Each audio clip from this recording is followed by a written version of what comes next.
Welcome, and this is going to be the shit show night. Yeah, the shit show or a shit show, whatever you want to bring about it. We got, for the first time ever, the Legacy Right comes to you with three eh, guests for you, and we're going to get down to business, right? In fact, I'm not even going to throw in should I throw the plug in, Andrew? Blow the plug. Blow the plug. Yeah, let's throw in the plug. All right. Fanghornforesters.com for all your woodworking needs and necessities, knickknacks, coasters, wood cutting boards, anything that you want your little heart desired for wood. So if you want some wood, go to fanghornforester.com. My cousin can get you some wood. So fanghornforesters.com. That sounded so wrong. And I see Shawn down there with it. It skips a trip to Goodwill, that's for sure. Get your wood from Zach, y'all. Yeah, so you want some wood? Fanghornforesters.com. So I love it. But with that, it is Lysander Spinner. The Legacy Right. I am the legacy of Jennifer Ant Kaiser. I am your captain, El Capitan, engaged, Zachary Kaiser. And to my number one or my number two, whatever you want to call him, Andrew, take the floor. He's not a crook, everybody. So, right. But we have, let's introduce these rascals here. We got Mike Decentralized is his tag on Twitter. If he wants to introduce himself. We got Shawn Collins. Oh, go ahead. No, it's good to be here with you guys, man. This is good times. It's going to be good times and probably a party, it sounds like. We got Shawn Collins. Of course, you all should know him of BudsnReality. What up, though? Yeah. You catch it on YouTube, Rumble, and anywhere that you like your podcast. And then we got down there on my screen to my right, the man of the hour, Tim O'Connor of the Freedom Solution, or Free Solution, I should say. Yeah. Yeah, I got a radio show called The Free Solution. We do podcasts. It's available on Spotify. I call myself the Freedom Variant on Twitter, X, and I also added it's okay to be anti-war. I want to give people permission to stand against this system that we see every day, that we see as a for-profit, a monetary scam, where we have governments forcing people to sacrifice themselves and throw themselves into a fucking meat grinder all over the world, and it drives me crazy. It's okay to be anti-war, everybody. It's okay. Amen. Amen to that. Yeah. Amen. Yeah. Thanks, guys. In fact, we should be anti-war. I mean, really. I mean, what's the point of war, anyways? I love Ukraine. What are you talking about? Well, except for Andrew. You're not a real libertarian, fucker. Oh, fuck you. I'm out of here. He's not. He's an agorist. Oh, yeah. Oh, an agorist. Gotcha. Yeah. So he loves Ukraine, and he loves their money, especially selling the nukes on the black market. They're the king of the black market, the Ukraine government. It's been a corrupt country for decades. We can't pretend. Zach's going to have the feds at his house after that comment. Probably. They've already been here. They've already been here. They've been here a couple times now. They're not. I've had the cops here a couple times lately. So, for other reasons, but hey, we'll make them. Oh, I'm gonna make it like it was the feds. Sounds cooler. So, instead of a little noise violation, we'll just say it's the feds. Fair enough. I mean, at the end of the day, cops are feds, whatever. I mean, do what we gotta do. Yeah, you got to do what you got to do. I mean, speaking of that, Andrew, that's pretty much true. I mean, how about that Patriot Act? Didn't it federalize? Didn't it federalize local cops? Yeah, I believe so. Yeah, something like that. And it set up fusion centers all over the place. Wait, are we going to open up the show with this then, or is this how we're going to start? Are we just going to jump right into FISA? Because I'm okay. We're going to jump right into FISA. Let's sounds go like a great, right now. Yeah, let's jump on it. So, and speaking of FISA, what the hell is going on with Congress now? I thought the Republicans were for limited Public government. majority. But they're Republicans. Don't you understand? They're commies. Period. Yeah. Only Look, there's- 86 of them voted no. 86 Republicans out of the whole shit said no. Yeah, look, there's a reality, guys. If you let me have the floor for a second, there's a reality about the Republican Party and the GOP. The GOP hates constitutionalists. They hate small L That's libertarians, and they hate conservatives. They hate them because conservatives see the shit that they participate in, and they're like, "Hey, why are you guys doing this?" And then conservatives come up with this crafty plan about how they're going to save the GOP, and the GOP is so far ahead of them. They're going to be like, you know what you can do? Give us money, send us your best guy, and we'll corrupt that dude too. Like, that's what happens. 3 guys have escaped it. 4 guys have escaped the corruption of the GOP. I don't think we can pretend anymore. Like, people that aren't buying what I'm saying are pretending. They're living in a fantasy world. Sorry. I'm buying it, dude. All right. I know you guys will. I get it. Yeah, I get it. It's awful, man. It's awful. And what's it going to take, guys? Here's the question I want to ask about this. What's it going to take for people to wake up when only 86 Republicans stand against this warrantless search of your private records and your home computers? What's it going to take to wake people up when, if they're not awake now, I think we're screwed, man. But I'd love to hear ideas. Yeah. I'd like to chime in on this, and I've been talking about this for a while. So I'm a Gen Xer, man. I'm at the very tail end of Gen X. I barely made it. I was almost a millennial, but I made it. And what I do know and how I grew up was you were made fun of if you were a follower. Like, that was just the way it was. If you were a follower, you got the shit from your peers, okay? But now we live in a world where everybody just blindly follows whatever, the media says, or the cool rapper, the rock star, the movie star says, or the dumbass politician, or whoever it is, and they just blindly follow them because it's fucking cool. Yeah. People are too worried about being cool and fitting in rather than being like, hey, man, this is wrong. This is why it's wrong. And we need to do X, Y, Z to fix it. Nobody's doing that anymore, except people like us and a few other people out in the world. Like, we're the minority in this shit. But, we get looked at like we get called assholes and retards and cucktards, fucktards, whatever the fuck. Anti-vaxxers. Yeah, whatever. You know what I'm saying? Whatever it may be. But you want to know what? There's a white pill in all this. There's a white pill in all this. And I'm going to tell you what it is. Minority always made the change. It was always the minority who forced the change. Always. Look at history, knock yourself out. That's your white pill. That's it.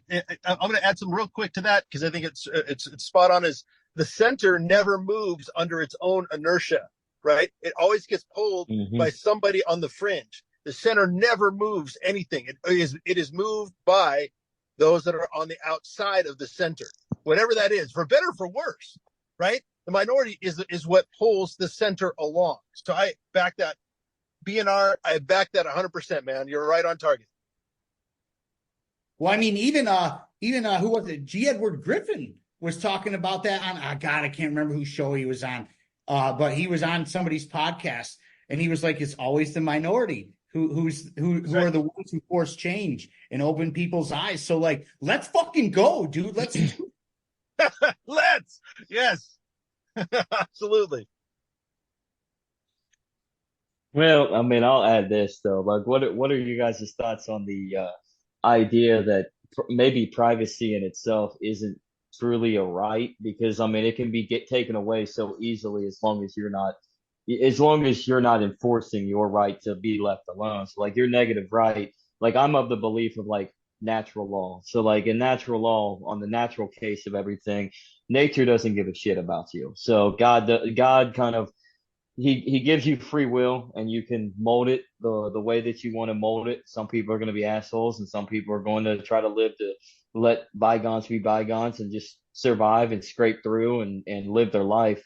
And so, what is your thoughts on privacy being a concept of a concept of not being a negative right. I mean, or a natural right, just for the fact that if you're not willing to defend yourself and preserving yourself, you don't really deserve that. So, what are your thoughts on that? If I could answer that real quick, because I've been talking about this forever now. A lot of what's going on today, the American people need to hold some blame for putting up with this shit. If you're a believer in the whole Constitution thing, you should be able to stick up for yourself and be like, hey, we're not doing this. But not enough people have done that. We have gotten, comfortable, complicit, and just, we just let them do whatever they do because we're comfortable.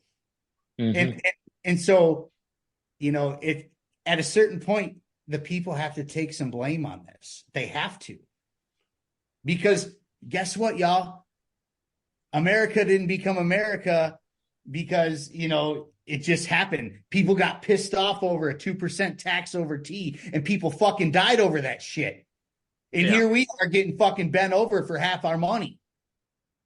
Half. I live in New York, bro. I don't know where half is. Like half. It would be nice if that'd be a raise if I get to keep half of my money. But look, if I may jump in, privacy as a privilege versus privacy as a right. I think that it was not delineated in the Constitution, but I certainly think that my privacy is part of my rights, part of natural law, like that you don't have the right. That's why this is a big deal. And a lot of people, in fact, are offended. Like government collecting information on you to use against you to turn you into a criminal, when all it's going to take is for them to change the law tomorrow to turn us into criminals is a real problem. And when people don't stand on that principle, I'm with you. People deserve some blame for this, for not realizing the import of these issues. Like they absolutely don't get how important creating something that you think is going to punish your enemies can easily red team, blue team, shit changes tomorrow. That will blow up in your face. That's the reality. And we got to be nicer to each other, but it's hard to be nice to retards. Okay. It's really, really hard. Well, sorry. It's not a lot of it's in context, right? Like, if somebody starts a business and they know how to maintain that stability to make the money, after a couple generations, it falls off, right?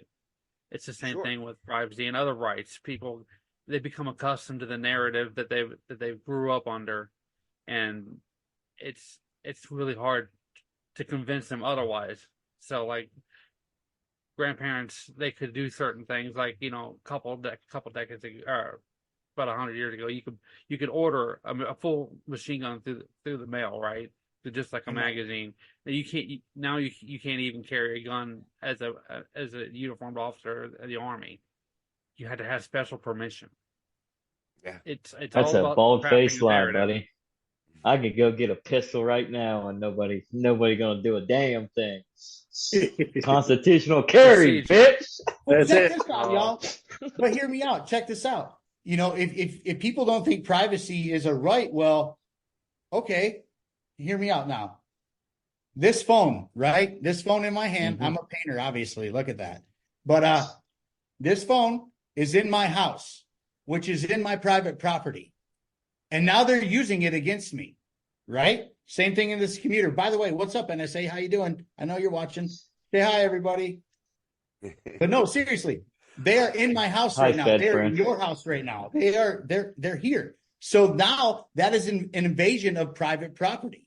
That's the way I look at it. I don't know what else to say about it. I think that's a good way to get more people on board, right? Like every angle that we attack this from is probably the right way to attack this. Like every single thing, Well, what's Mike got to say about this? I know. I was wondering, waiting for Mike to jump in. No, his wheels are turning right now. I can tell. I know. Yeah. Because I'm absorbing everything you guys said so far. I think obviously privacy is a natural extension of private property. I mean, if you own yourself, right? Which libertarians love to say that phrase, right? You own yourself, right? Well, yeah, but yeah, if you own yourself, then what your whole being is private property, including what your intellectual content, like whatever you want to kind of call it, intellectual property, everything is private in the sense that I'm doing my private life.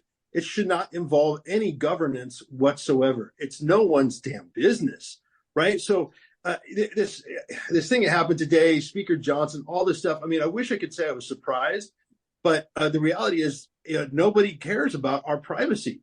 I mean, we have these dystopian global organizations, telling us, well, if you got nothing to hide, you shouldn't be worried. There's no more privacy anymore. Your privacy is gone. We're taking it away from you.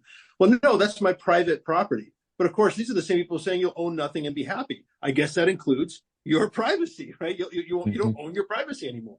So, every fiber of my being is opposed to that kind of dystopian thinking. But let's not mince words. That's what we're up against. And it is, and you guys, you've seen me, on my X page, I talk about how all the time, how we're facing the same dystopia everywhere. It's not just an American phenomenon. It really is everywhere. And it blows my mind that we're letting it happen here in the so-called land of the free. But to your point earlier, that's exactly what we've done. We've let it happen. And it's time to just simply unlet it. It's like to reverse that. We just simply have to detach. There's no way we're not voting our way out of this. No. So we just detach ourselves from it. It's like, okay, you guys can go ahead and have your dystopia. We're going to have something else. I like that. I do like that a lot. We have a group in Southern Michigan that they're pretty much off grid.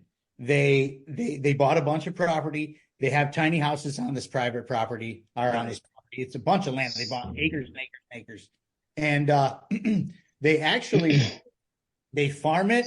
They do all kinds of stuff. And they do everything through trade and barter. There's no money. There's no taxes. There's no this or that. They have to pay their property tax, actually. Right. Everybody else. Yeah. I mean, there is a little money involved for that, but they're not really. There's no source of income because they're working for gold, silver, and Bitcoin. God bless. Barter. Yeah. Period. We've got them in upstate New York, Sean. We've got them in upstate New York. We call them the Amish. They like ride around in horses and shit like that. So it's not really the. They have the Amish are pretty impressive, like business model, right? They've found a way to step outside the tax system to keep things in their community. We have other communities like that around here too. We have a Shia or some Muslim, like escaping from the oppression of the Sharia law type guys who kind of formed a commune, but they all kind of own businesses or all parts of the community.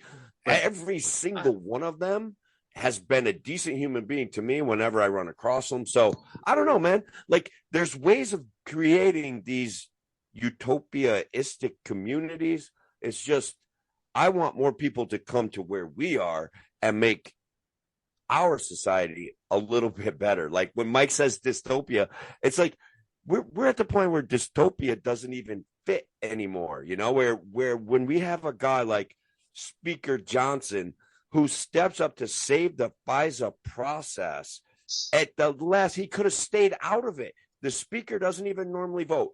That's right. He did it to save big government. And what I want to ask you guys what the trade-off is that they're promising.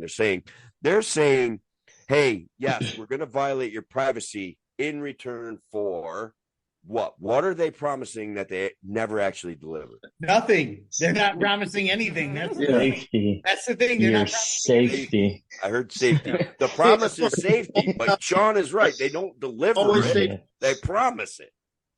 Mm-hmm. Well, those Muslims you were talking about, I think those are the Brotherhood, right? The Brotherhood variant. I don't know. That sounds terrifying to me, man. I'm not going to call them that, but no, I don't know. The Muslim. No, it's not the Muslim Brotherhood. Hold up. They escaped. It's Hamas. Hey, they still escaped. A group of people Escaping. Get me. Yeah, they escaped that shit. They're good dudes, man. Good families, good kids. Like they've been around for a generation now. Yeah. By the way, I'm also Gen X, but I'm more at the very first Gen Xer. I'm very close to the earliest month that Gen X, the label Gen X was available. So you're almost a boomer. Yeah, I'm almost a boomer, bro. Yeah. Almost a boomer. I'm halfway in between. I'm squarely in the middle, I think, as far as that goes, Gen X. But yeah, definitely Okay.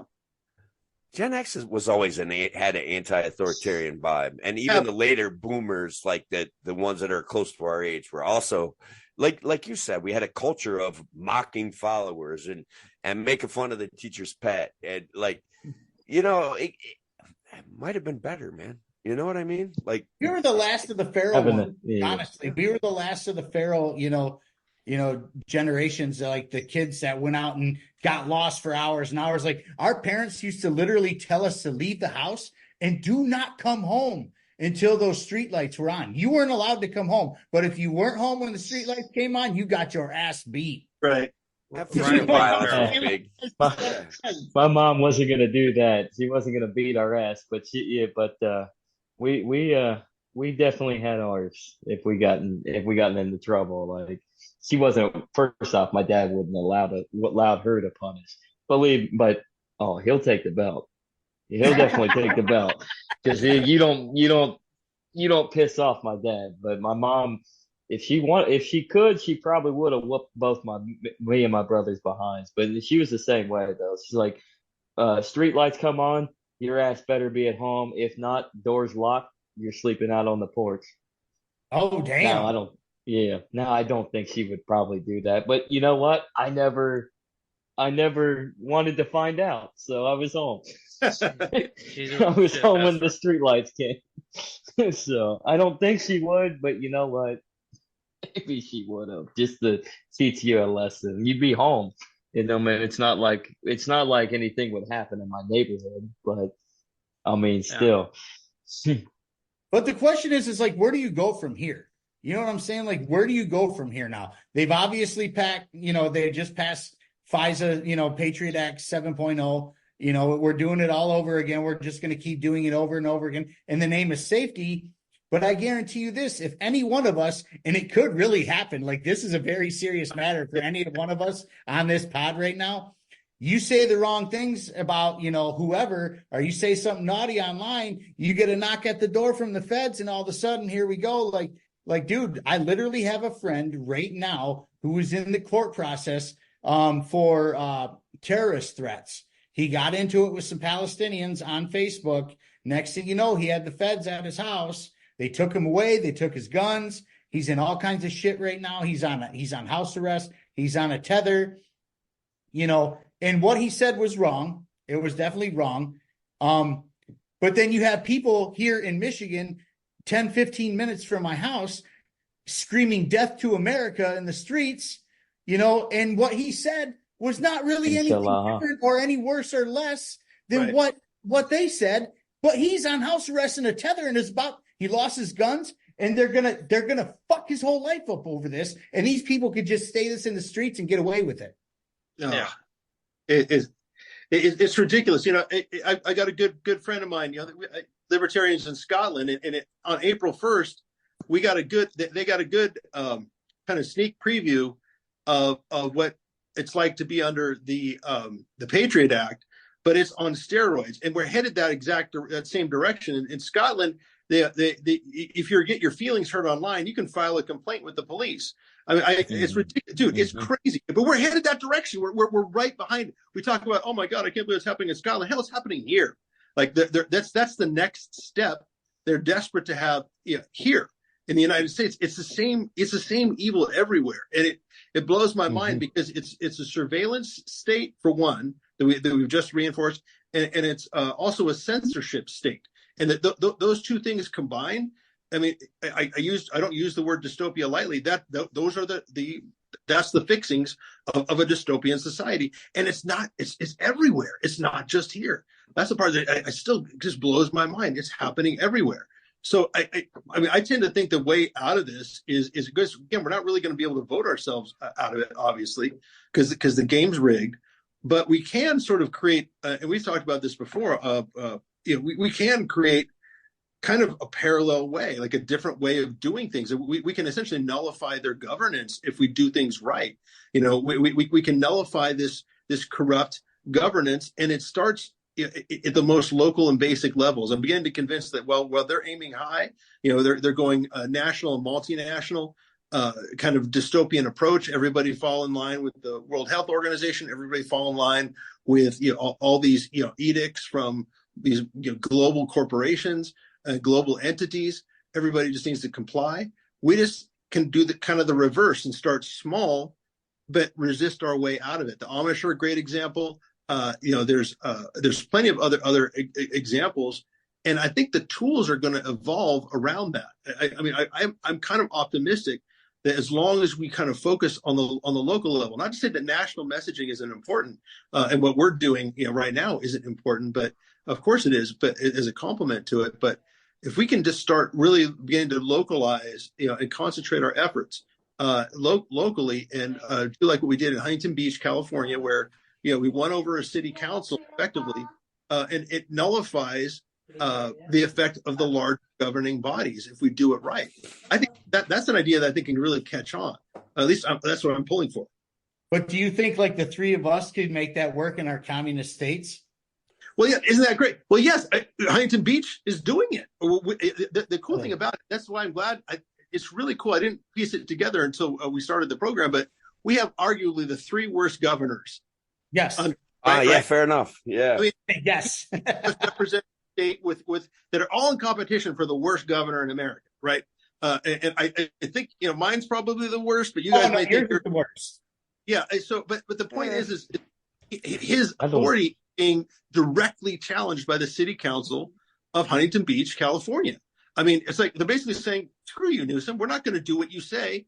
They're in lawsuits with Sacramento right now, and they're also there's plenty of there's hope in this state that I don't think we'll have a national divorce, but I'll be darned if we can't break up our ridiculous dystopian states of California, New York, and Michigan. I think we can break up our states sooner than we can break up the country, just by virtue of this tactic.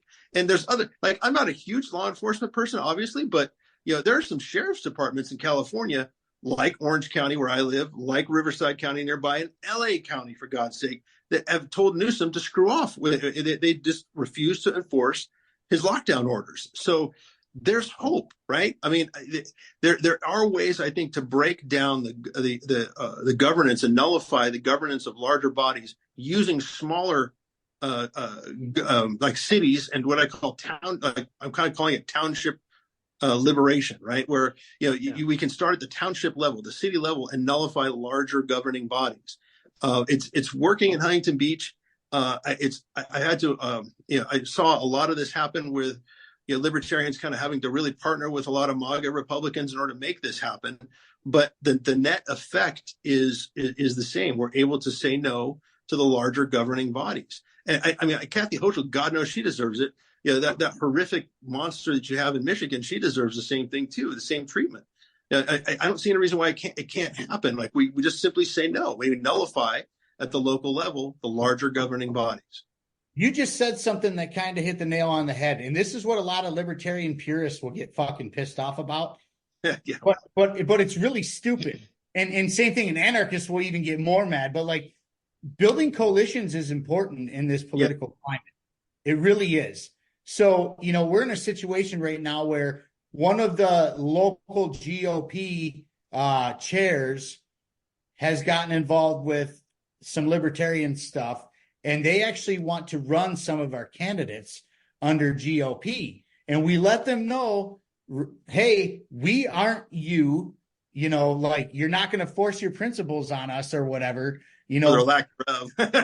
Yeah, you know what I'm saying? Exactly. But like we are different than you are, and we're not going to play your game. But if you want to build coalitions just to try to get, the nullification process going and get some of this bullshit out of our lives, I think that's important that we do that. Like sometimes you have to build coalitions with people. You have to, or you're not going to get ahead. Like the Libertarian Party right now as a whole, and this is a very unpopular opinion, but like the Libertarian Party as a whole is a joke right now. Honestly, it's a joke. Yeah. There's no sugarcoating it. Like, I don't know what to tell Always you. has been. Yeah. I've been 1991, my friends, and I even voted for Ron Paul in 1988 as a teenager. You know, Yeah. right? Okay, so that's how far back I go. My whole adult life has been Libertarian Party. But the reality is, it's always been stupid. You know, it really has. And I say that as somebody who will never go anywhere else, right? I mean, I won't. Yeah. But the point is that I'd rather be with an ass backwards, ridiculous political party that doesn't have a chance of winning than play with this mutual controlled opposition, major parties, right? I'd much rather be with Misfit Island out here than go along with the mutual controlled opposition. It's just political theater. I mean, yeah, sure, there's a few GOP exceptions, precious few on the national level, right? I can count them on one hand. But Yeah, you can. Right. But the rank and file GOP, more than it used to be. Like, okay, so going back to the 90s, when I was most active in the Libertarian Party, it was very easy to hate on both Democrats and Republicans equally because they're both equally terrible. I mean, warmongering was a Republican thing, and being anti-war was a Democrat thing, but they were total freaking socialists even back then. Like, they're just absolutely could not. They can understand economics to save their life. So I could bag on both of them equally, and I could align with them when we were on the same page, and I could oppose them. Like, anti-tax rally, cool, hang out with Republicans. Anti-war rally, cool, hang out with Democrats. It was simpler back then, right? But something happened, right? In about 2010, something happened, and the left started embracing all this dystopian crap. Like, they became just as much the warmongers as George W. Bush was. Something happened during the Obama years that made the left way more, in my opinion, way more destructive than they ever had been before. To the point where I have to cozy up now to the MAGA people because they at least got the Ron Paul message of no foreign wars. Like that they actually understood that was what America First would really mean. So that little paradigm shift changed my attitude. I'm still not in their camp necessarily, but it's a lot easier for me to build a coalition with an anti-war right winger than I could ever before. Like there was no room for that before. Now I think there honestly is, and that's what's happened in Huntington Beach. It's like you got a patriot type, you got a libertarian, and you got two MAGA Republicans on the city council kicking ass, right? Basically using that surf city to resist Governor Newsom. And it's beautiful, and it's not foolproof. And they spend a little bit too much time on stuff that I don't think is, like, I really don't care about the rainbow flag one way or the other. I mean, dude, whatever. Okay, fine, we're gonna ban the rainbow flag, right? It's a flag. But you can still wave it on your private property. Just you can't wave it on government property in Huntington Beach. Okay, and that caused, oh my God, it's like how intolerant. Like that's a battle I didn't think was worth fighting, but they had to fight it anyway because that's what's important to the MAGAs, right? So, all right, so we fight that. But it still, the net effect is we have a city council majority that seems like it's not going to go anywhere. They keep having victory. So I'm assuming that that's actually a solid block. You have a majority that is going to consistently fight against and resist the larger governance, right? The governance of larger bodies. And that's a model that can be followed. Temecula, California is pretty similar too. So that's a good model to follow. And yeah, it's not popular with libertarians, right? A lot of, you're not, how dare you? You're hanging out with these guys that are terrible and they like Donald Trump and all that. I'm like, well, I don't like Donald. It doesn't matter. We don't have to be on the same page on the larger, like when it comes to national politics, right? But when it comes to local, dude, let's fight together. We have a common enemy. I can swallow. I can bite my tongue even when when you start talking about the drug war and this and that.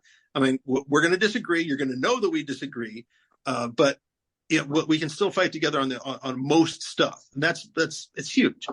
Well, you can fight together on stuff that you can fight together on, right? Does the drug war get decided by Huntington Beach, California, No, right? exactly. I've been there. We had some like reasonable amounts of success where we were building coalitions, and then either I failed or it failed, and I decided that I couldn't keep going with all the energy I was expending. So what I do, right, is I do the radio show. I make a commitment to doing that.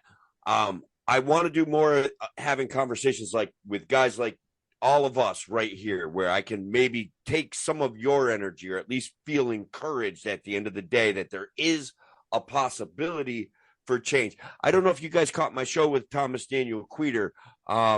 He's a wheelchair bound, he's awesome, disability advocate who is meeting with some real success finally. And it took, I think he went through a period like what I've been going through, right? Where you have to stay dedicated, but also it gets really hard.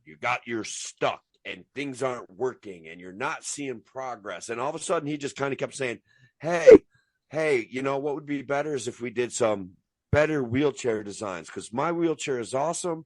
And every other wheelchair I see is a threat to human life. You know what I mean? And he kept saying it, and he kept doing it, and he kept finding answers to his wheelchair problem that now can persuade people that the government itself stands in the way of adequate wheelchair, presentation of. They're going to a lease model, like Medicare and Medicaid going to a lease model of wheelchairs, so that you don't even own your own freaking wheelchair anymore. They don't give it to you. They rent it to you. They pay for it, right? But like, it's ridiculous. And he does a great job of really delineating how the check box kind of system that the government offers almost cost him his life several times because of the equipment that they provided for him. And so I see hope in that when I look at the LP and the LPNY, and there's still great people in the LPNY, but there's this constant fucking turf war, this kind of pissing match, this kind of like, we got rules meetings, and I'm like, guys, I used to manage fucking restaurants. I know how to run a successful restaurant. I know how to bartend. I know how to bring people into shit and have a good time. You guys are fucking crazy, right? Like, you're we not. Share a common thread, homeboy. Yeah, I know. I also went from there to starting a construction business, and now I've gone all the way back to where I manage big, huge commercial construction projects because the pay is better, and I don't have anybody fucking calling me at night about a leaky goddamn fucking toilet, right? Like, so I painted houses, I ran restaurants, I bartended, I did a ton of shit. I've been a wild man, busy dude. When I was going to college, I worked full time. Now I wanted to save the world with libertarian philosophy. Yes. But it's cyclical, man. Like, people don't listen to us. The two-party system takes the emotional infancy of people and stokes it to a flame. I can tell you what happened with Obama and why all of a sudden the left got pro-war and pro-government power, because Obama had code words for threatening people that, how do I explain it, don't fit the demographic, and like the left all of a sudden felt empowered. Like, now the government is going to be pointing guns at those stupid conservatives that hate us, right? That's how he did it. I don't even think he did it on purpose. Like, he wasn't that big of a shitbag. He said some dumb stuff. I don't think that he manipulated them like that on purpose, but they got very excited by that. They got very excited by having a guy that shared like their oppression, which is, I don't know, that's probably not the right word. Shared their version of dystopia. All of a sudden in power. Allegiances with power are intoxicating, right? Yep. That's what happened.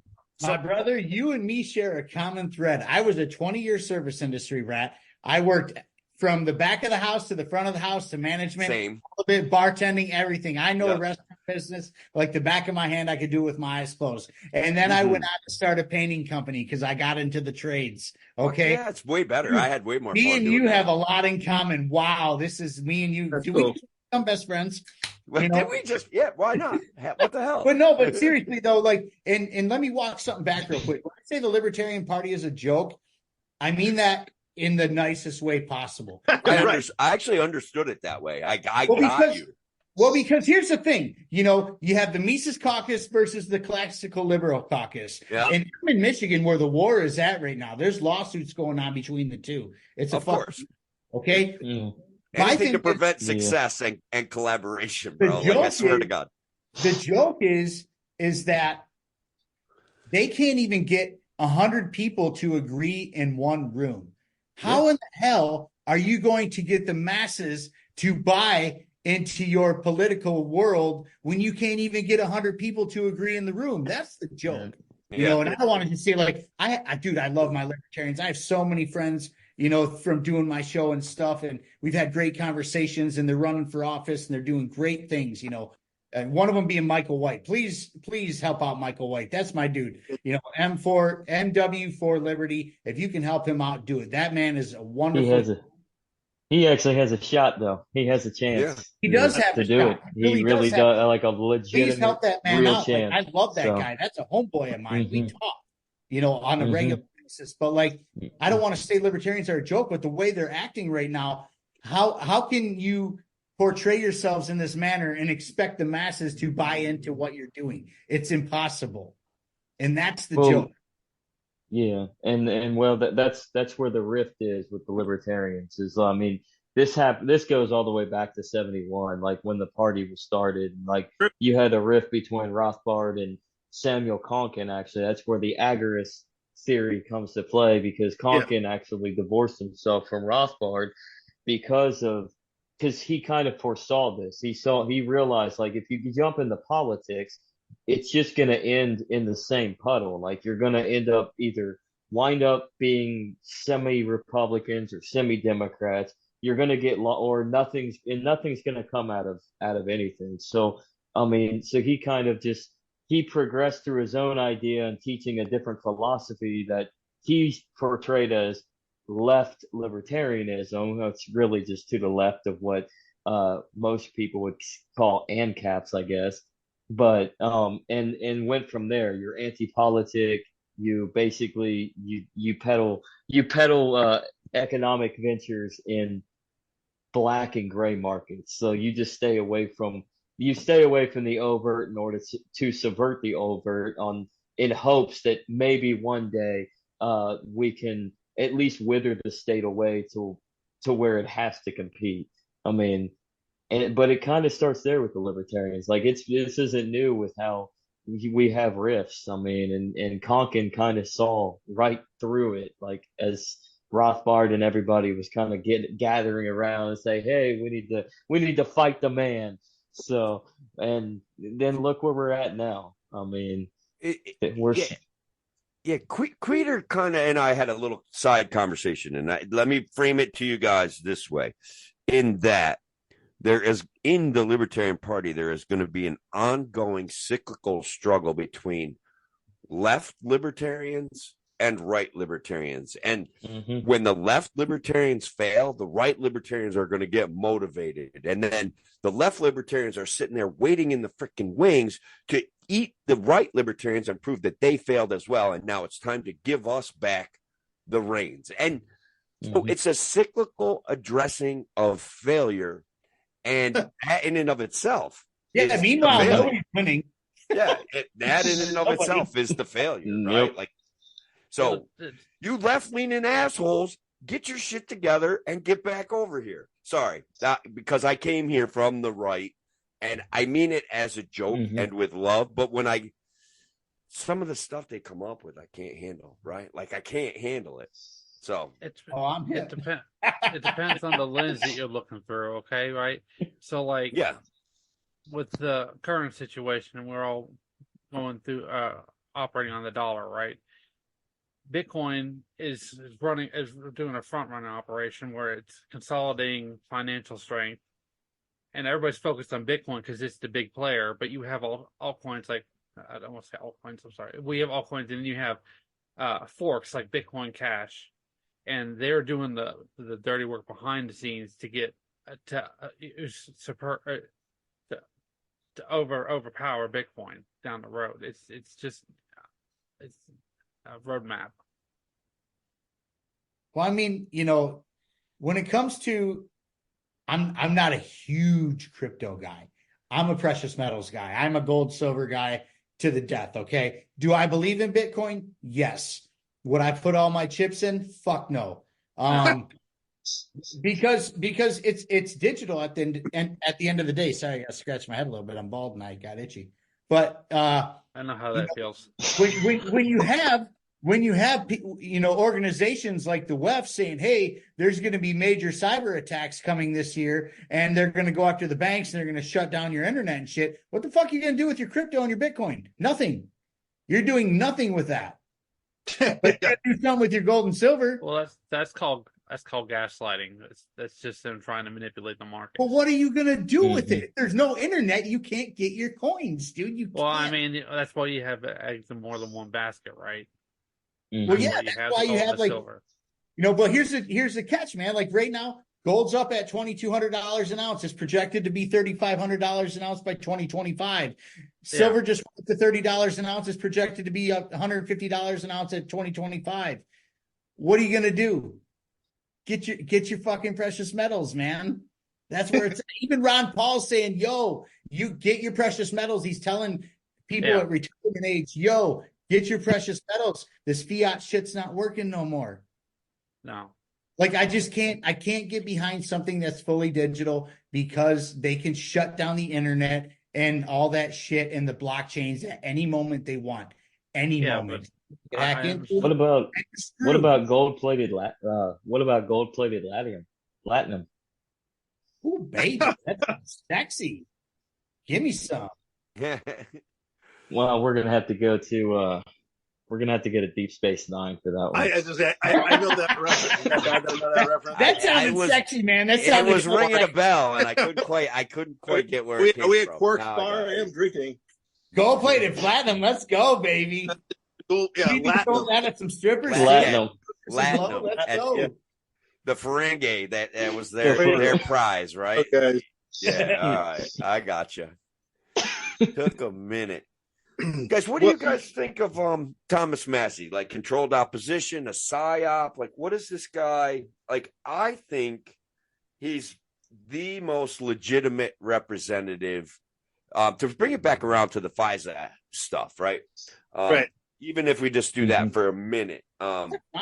He's the only guy that's been kind of, I would say, soothsaying or truth-telling, where he's out there saying, look, this is bad. We're going to have a big vote on it. It's way closer than it should be.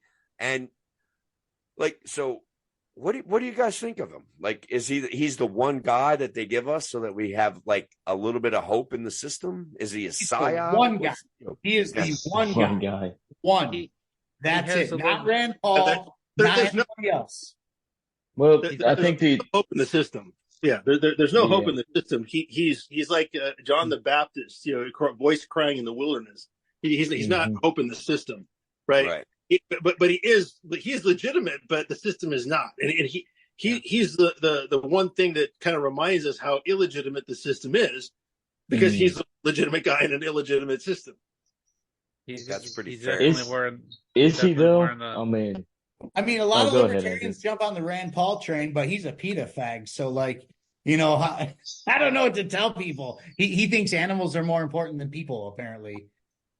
He's got the libertarian purity ring, that's for sure. Yeah, but when it comes to Massey, it's hard to get anything on him, because like he's done some good things while he's been in the House, and he's voted so many bills he's voted no that should be no. And he's tried his best to put into play like things that need to be seen, right? Need to be voted on if he gets shut down. But I still have one issue with him, and that's he's still voting to keep those budgets going though. And that's the only issue. And that's where I would have to say, like, he might be controlled opposition. I don't think he's a psyop, but he might be one of those guys that says, hey, you can do your thing. Just know that nothing's really going to come of it. Because, what are you going to what is one guy going to do? You're not wrong. Yeah, no. Right, like what you're saying, he's probably not a psyop, but also what impact does he have? Now, what I do like to see is when he draws in, Matt Gaetz occasionally gives me hope. Mike Lee occasionally gives me hope. Marjorie Taylor Greene it's crazy, right? Her outward personality is nutty, but she wanders down the anti-authoritarian wormhole. But still, man. What about Base Fetterman? Where did Base Fetterman come from? Dude, Malice. After we lost George Santos, I had to find a new hero, and it was in fact Base Fetterman. Like, this guy is okay. Like, who the fuck is this guy? I don't know. I like the way he dresses. I like the way he talks. Fuck, he makes fun of himself. It's awesome, right? All of a sudden, it's like the guy had a stroke, and it was like, bang, something happened in his head, and he's all of a sudden fucking Base Fetterman. He's talking the stroke fixed him. Shit, and I'm like, where the hell did this guy come from? Where has he been? Is this even real? Like, what? I'm with you, bro. I don't know, but he's enjoyable, right? And he certainly does things like calling out Bob Menendez and be like, hey, bro, you're a scumbag. Step down. You know what I mean? Like, you are literally a criminal. Stop it. You know, like, go away. We don't need you. I love that stuff. I love political theater, guys. I mean, I guess that's why I do the radio show. And that's all we have. It's all theater. Yeah, I know. Right? Mm-hmm. Yeah. So it's interesting. He's interesting. I mean, I don't know. We're there. We're here. Massey's fun. Look at what Mike Johnson did, though. Like, to distract from his shitty FISA vote, comes out and attacks Joe Biden for spending money. Like, what the Mike Johnson is getting my first turd picture. That's nice. Going to his email. When I tweeted today that since they're going to watch everything that we're going to be doing, we all need to take pictures of our morning shit just for them. Yeah. My first picture is going to fucking Mike Johnson. Yeah. 100%. You know, I don't know if you guys have any teenagers. I have a 16-year-old, and guess what they take pictures of? No joke. It's ridiculous. Yeah. I have an 18-year-old. Like, when did this become a thing? Games they play. I just don't get it. It's like, this is so not Gen X. Whatever you guys are doing it's just not right. But they do that, and now it makes sense because now we can do it for the NSA or whoever's watching. Yeah, we're gonna join them. We'll see the wisdom in what they came up with. Yeah. Maybe now we know why bring they do in it. Gen Z with us. This is a way to like pull in Gen Z. Like, let's all just take pictures of our shits and send it to the government. You know? They do that though. Like, what the hell? Yeah. Now there's a reason, so I'm okay with it. Sure. Got to be a purpose. I mean, the social media stuff is they've grown up with it, right? There is inculcated into their personalities. It's inculcated into their interactions. We're like novices. We're noobs, especially us Gen Xers. We're making the best of something that we don't truly understand. In my opinion, like, that's what I feel. I feel like I get it. I like being able to talk to people, like, but over a piece of technology in my office, I love that, but I don't think it's anywhere near as part of my personality as it is for them, you know? So I don't know. What do we do? Like, how do we wake them up? How do we reach them? They all have secret spy apps where they only talk to each other. They don't want us involved in that. They've figured out the privacy thing, man. They just don't care about the government knowing. Yeah.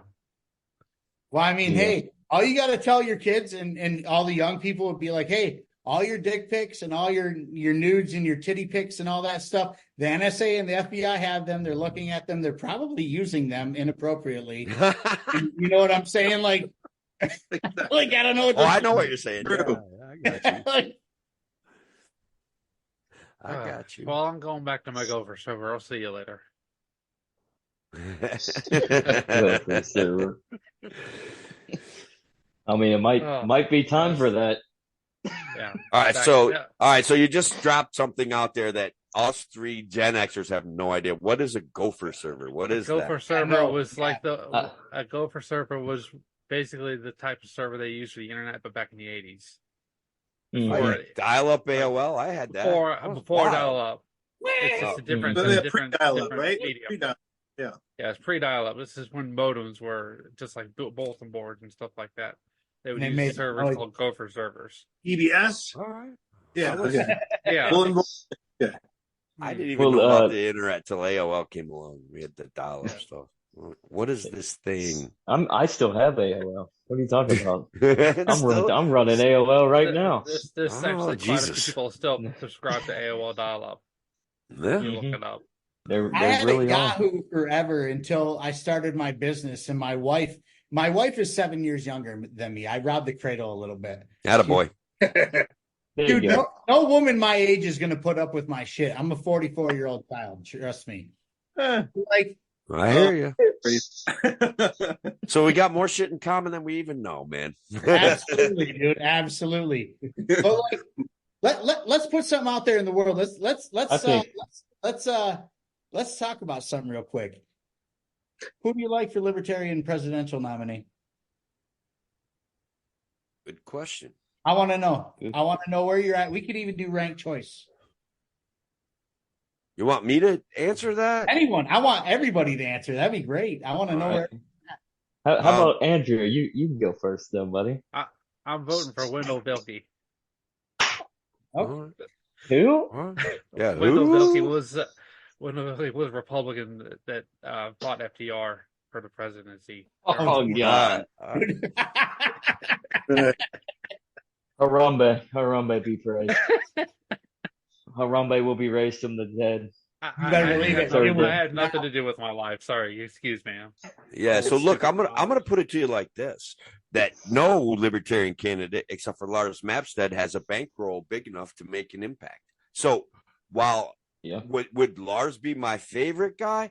I don't know. I talk to him. I like him absolutely, but free speech ain't free, bro. Like, that's a reality. Mm-hmm. And if we want to have an impact, we have to pick the dude with the most money. So arguably that leaves us, if RFK actually pursues the Libertarian Party nomination, he's got millions and millions of dollars. Do I like that idea? No, we agree. Like, look, independents have no principles. Okay. They have they're the same establishment crew.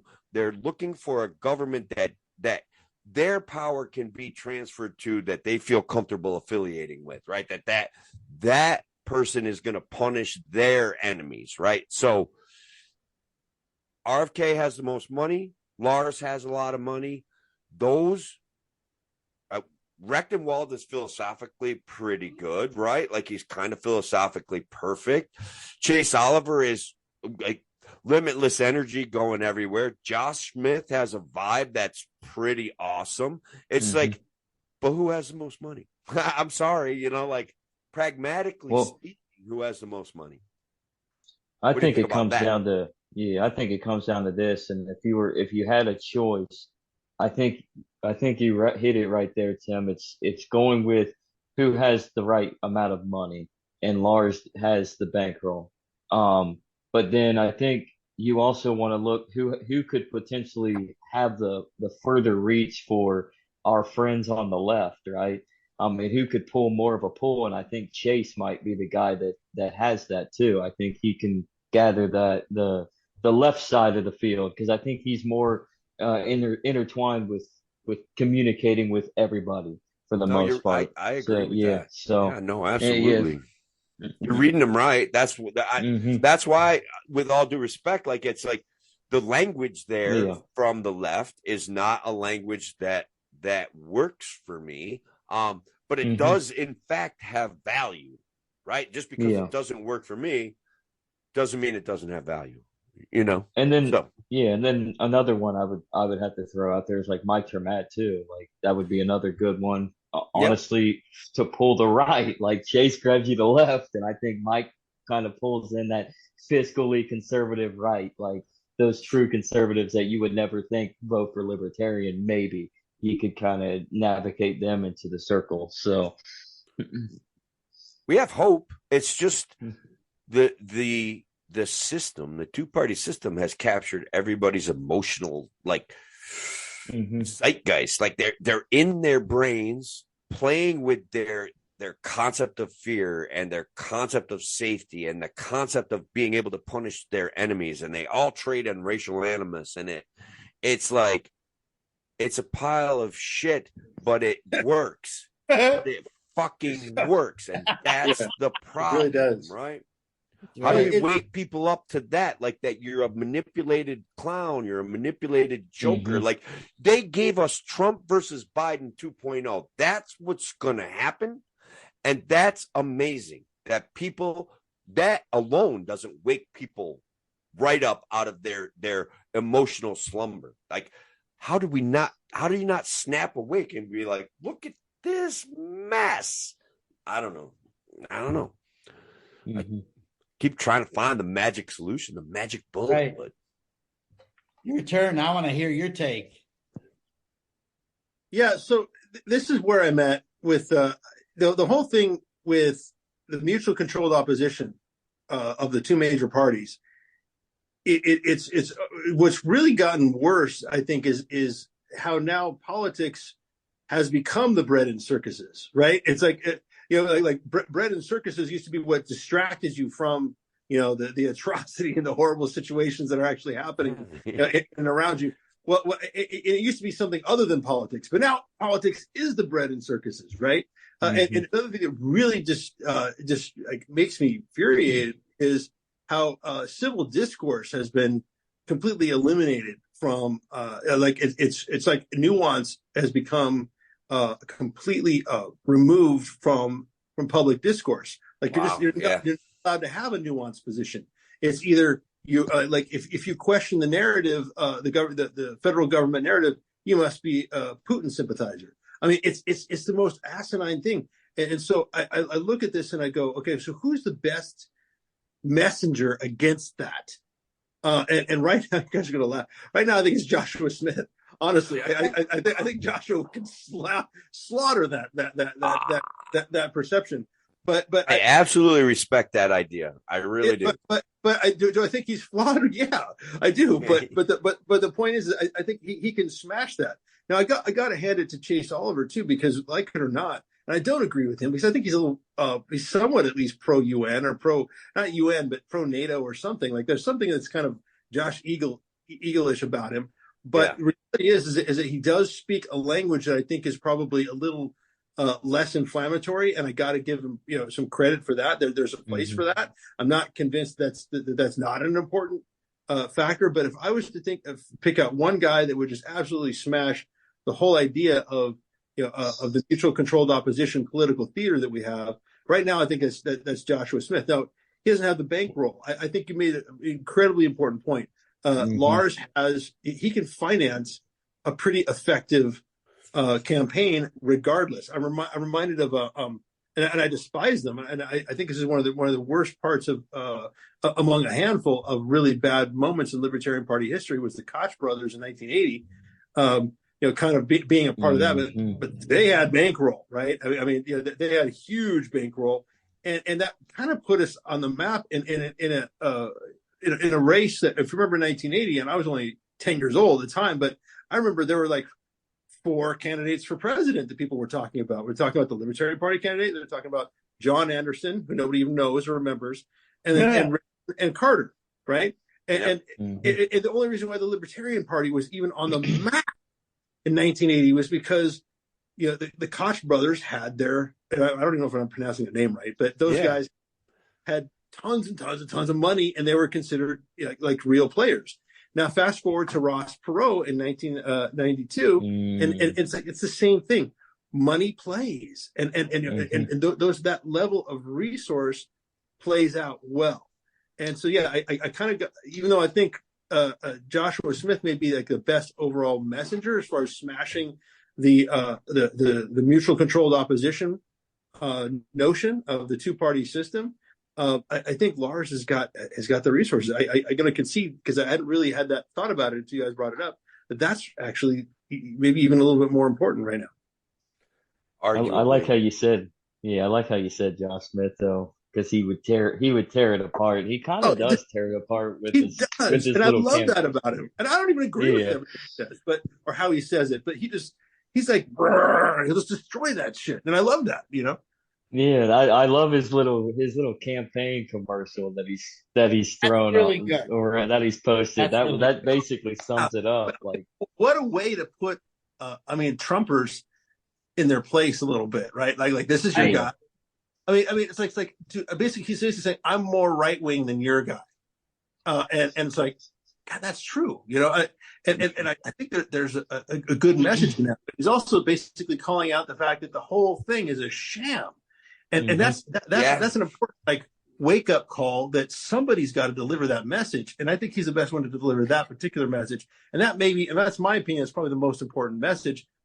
But he may not be the best messenger. I get that too, and more importantly, he doesn't have the resources of a Lars, and I think that's, you guys have convinced me that's probably more important right now. If you hear any thrashing around, I'm sorry, my wife just got home and my 2 pit bulls are going insane. So if you hear that, and I have oak floors above me, and it's like crash, bang, boom, everything. I'm like, oh yeah. So if you hear that, that's my dogs. My wife is home. Everybody's happy. Yay. Everybody's happy. Yeah.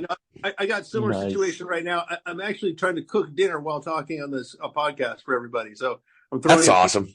I'm throwing it in the oven for my family. So we're all good. Fantastic. I'm with you guys on Chase Oliver. Chase Oliver is hands down the best speaker out of any of them by far. It's not even close. Okay. When it comes to putting messaging out there and just talking to people and getting it out there, Chase, 100% yes. Okay. He loses me at all the woke stuff. Right. He finds a way to incorporate it into libertarian philosophy, and I'm not sure that that's where we want it. I don't.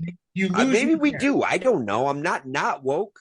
I'm not aware of structural racism. I'm not aware of a what else do you call the society? The drug war is institutionalized racism. Absolutely. Right. Yeah.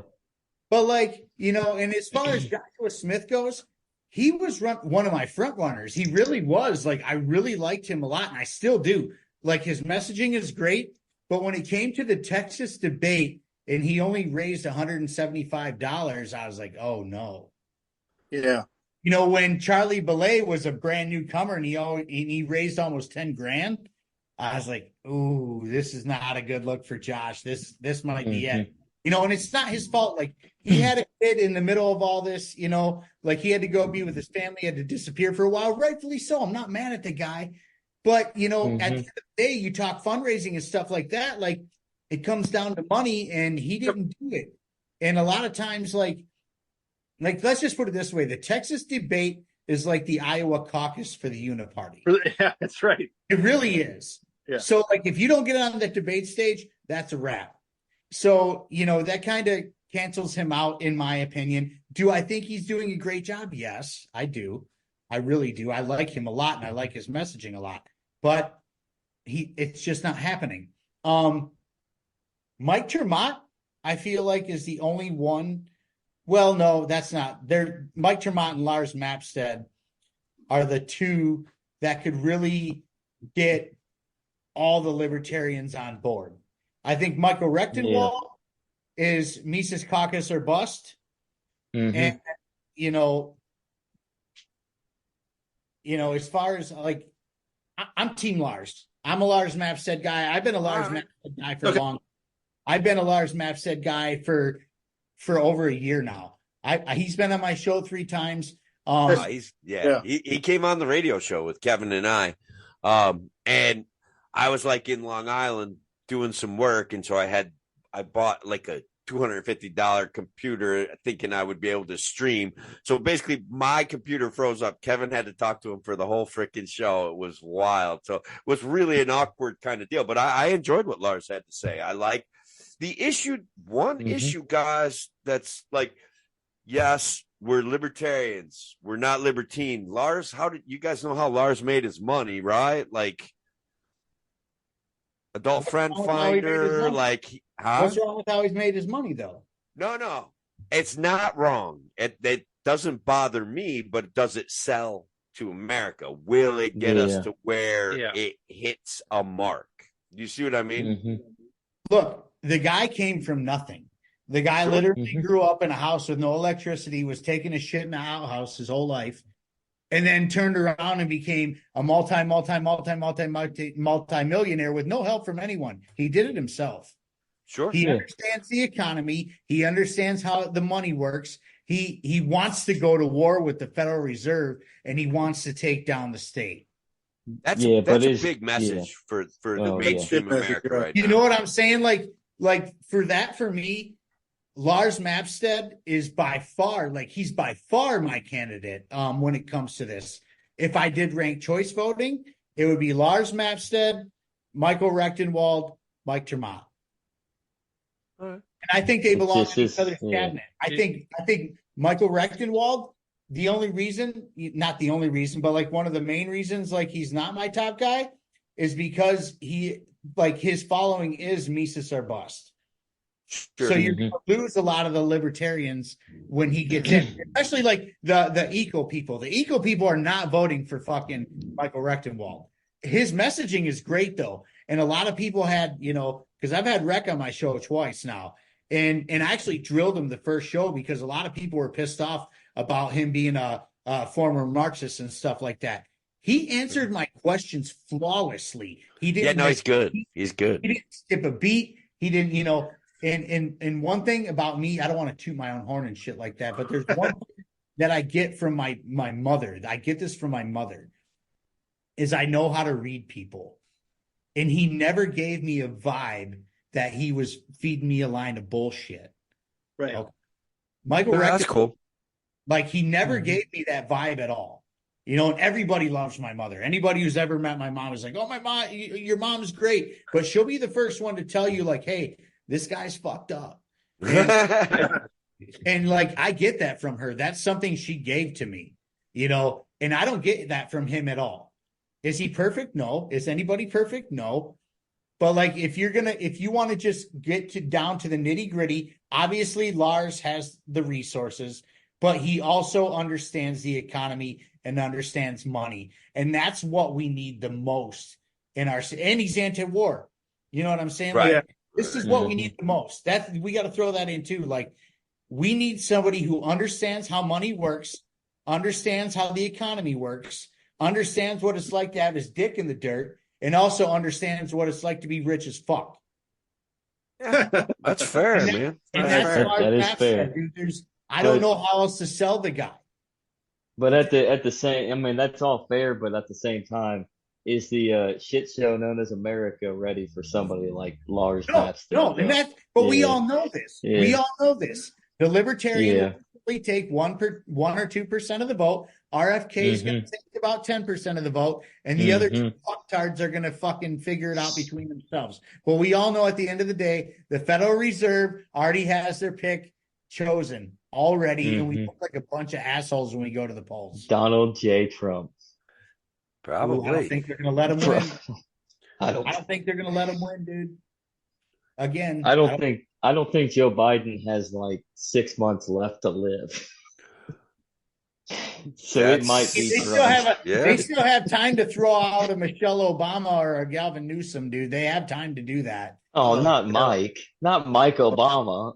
Mike runs, Mike wins. I'm telling you that right now. Oh yeah, like if Michelle Obama wins, it's over. That's a wrap. Yeah, it's a wrap. Michael Obama will win. You're right. Michael So Obama is and this her going to be a Tim Cash moment large where we take a bet on this shit?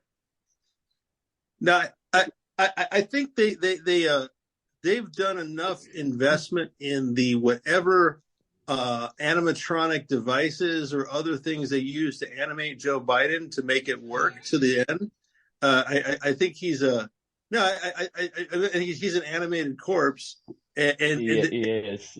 They the weekend at Joey's. Yeah, exactly. It really is that, and I think they've done enough research and preparation. They were planning on animating that corpse all the way into a couple years into his second presidency. That's my opinion. Take it for what it's worth. Is the idea of a President Kamala Harris terrifying? Of course it is.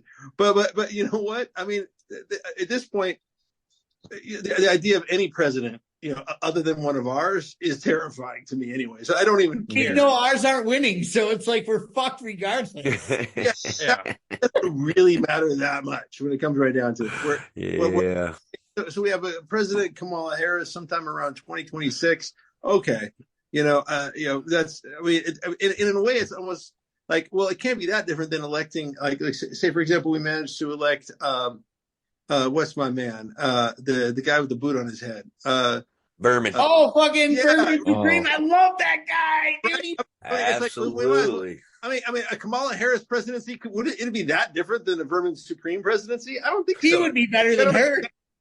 Mike, so like that's the thing. How do we explain that to people? You're absolutely on point when we say things like Vermin Supreme would be just as good a president as Joe Biden. We're absolutely fucking on point. But he delivered fucking ponies, son. Like, come on. So like, but how do we get other people to understand that? Like, they don't get it. It's like this Joe Biden shit show. Vermin Supreme gets ponies for everybody, not just college kids. Okay, like right, ponies for everybody. Universal. It's the pony dividend. Universal pony income, UPI, right? I mean, Universal. How do we get people to see this? I like Vermin Supreme. I mean, me too, man. I love it. I love it. It's I thought perfect. that was brilliant. Yeah. So again, we're looking at a messed up situation, regardless. But I think they got enough juice in whatever animated, whatever they're doing to animate the dead body of Joe Biden. I think it's got a few more years in it. It's like they tested it. Like, they're not stupid. The dystopians know what they're doing, and he's the mouthpiece for them. I mean, was it you guys mentioned Star Trek Deep Space Nine? I'll throw a classic Star Trek, original Star Trek at you, where Patterns of Force, second season of original Star Trek, where they have this guy who's basically this just fascist dictator of this entire planet, patterned after the Nazis, and he's a freaking zombie. He's dead. He doesn't. The microphone is like this in front of him. Like, he delivers all of his speeches like this because he's freaking a zombie, right? He doesn't move. He's a freaking zombie. He's all drugged out. I mean, if that's not this Joe Biden, I don't know what is. I mean, they say Gene Roddenberry liked to predict the future, or at least use a compress within the present. You used a word there, Mike, that I don't know. I almost feel like it could be let's call it popularized, right? Like the dystopians, right? Like that. There was something like. Are we hashtagging this shit? I use that all the time on my speed, guys. I say I'm hashtagging that right now. I'm hashtagging that right now. I like it. I mean, they need the emotional infants need something to latch onto to free them from their bondage of manipulation. Right? Lord, liberate the people from their I hope I spelled that right. Did I spell? Oh, you can't see that. dystopians. Yeah, right. Dystopian. That, because I hate the term globalist, because I hate the term elite even more, because they're not elite, they're assholes. I don't call them elites, I don't call them globalists. They are dystopians, because that's what they want to inflict, and are in fact inflicting on the whole world. That was my tweet. The dystopians. The dystopians. That's who they are. That's what we're up against. They control the zombie of a president that we have. They control way too much, and that's their agenda is global dystopia, and that's why I have to draw a parallel line across because I have lots of friends across the world. I'm blessed by that. Like, Econ Bro from Nigeria. I mean, it's all dystopianism, right? It's the same thing everywhere. In the UK, you can't tell me that an unelected prime minister, Rishi Sunak, is anything other than a puppet of the dystopians. I don't call them globalists. That's too kind of a term. They're dystopians. I just hashtagged dystopians and put it on Twitter. That was my tweet. That's it. That's dystopians. Hashtag the dystopians. That's it. Hopefully it takes off. Maybe they'll be trending. Who knows? Probably not. That's who we're up against. The whole anybody who values liberty is up against dystopians and the dystopian forces across the world, and we're the counter to that. Libertarians, it's libertarians versus dystopians. That's what it is. That's the battle that is enacting right before our eyes. Before our eyes, and the issue is that we're finding allies, right? But Yes. the obviousness of the reality is escaping so many people that I'm baffled, right? Like I'm baffled. Like back in the day, like you could have a conversation about economics. You could have long form conversations with your friends about economics, about things like inflation and how that's bad. And now you want to talk about inflation. You have 57 people trying to explain to you how 2% inflation rate is ideal and that inflation wasn't that bad because the CPI says that your basket of goods that cost $100 in 2020 now costs $127. And it's like, I don't think that first of all, I have an economics degree from SUNY Binghamton, and it's literally that's not how that fucking shit works. Okay. Right. All right. Like if I'm buying meat, my basket of goods is $150. And so I lost a ton of buying power because of your devaluation. You know, like it's wild. I don't know. And I try to convince people, I try to persuade people. And I don't know. It takes more money than I got. It takes more juice than I got, fellas, but I try. Yeah. You know? We need more stimulus checks. Yeah, it's corporate greed. Who said that? Yeah, it's corporate Yeah, greed. it's corporate greed. We need more stimulus. Selective corporate greed, man. That's all it is. And shrinkflation. These motherfuckers came up with a shrinkflation reduction act. Their virtue has no bounds, fellas. It has no bounds. They love you so much that they will put words on a piece of paper in your honor, as long as it encourages you to love them and hate someone else. Like who started shrinkflation? I want to know that. I have an idea, but which one do you think started the shrinkflation? Because I think it's cereal and the chip companies who did that. I thought it was Nixon. Sounds like a Chuck Schumer. Well, shrinkflation has periodically made appearances throughout history, right? Where people get pissed off because their box of shit that they buy that loads fat onto their body, right?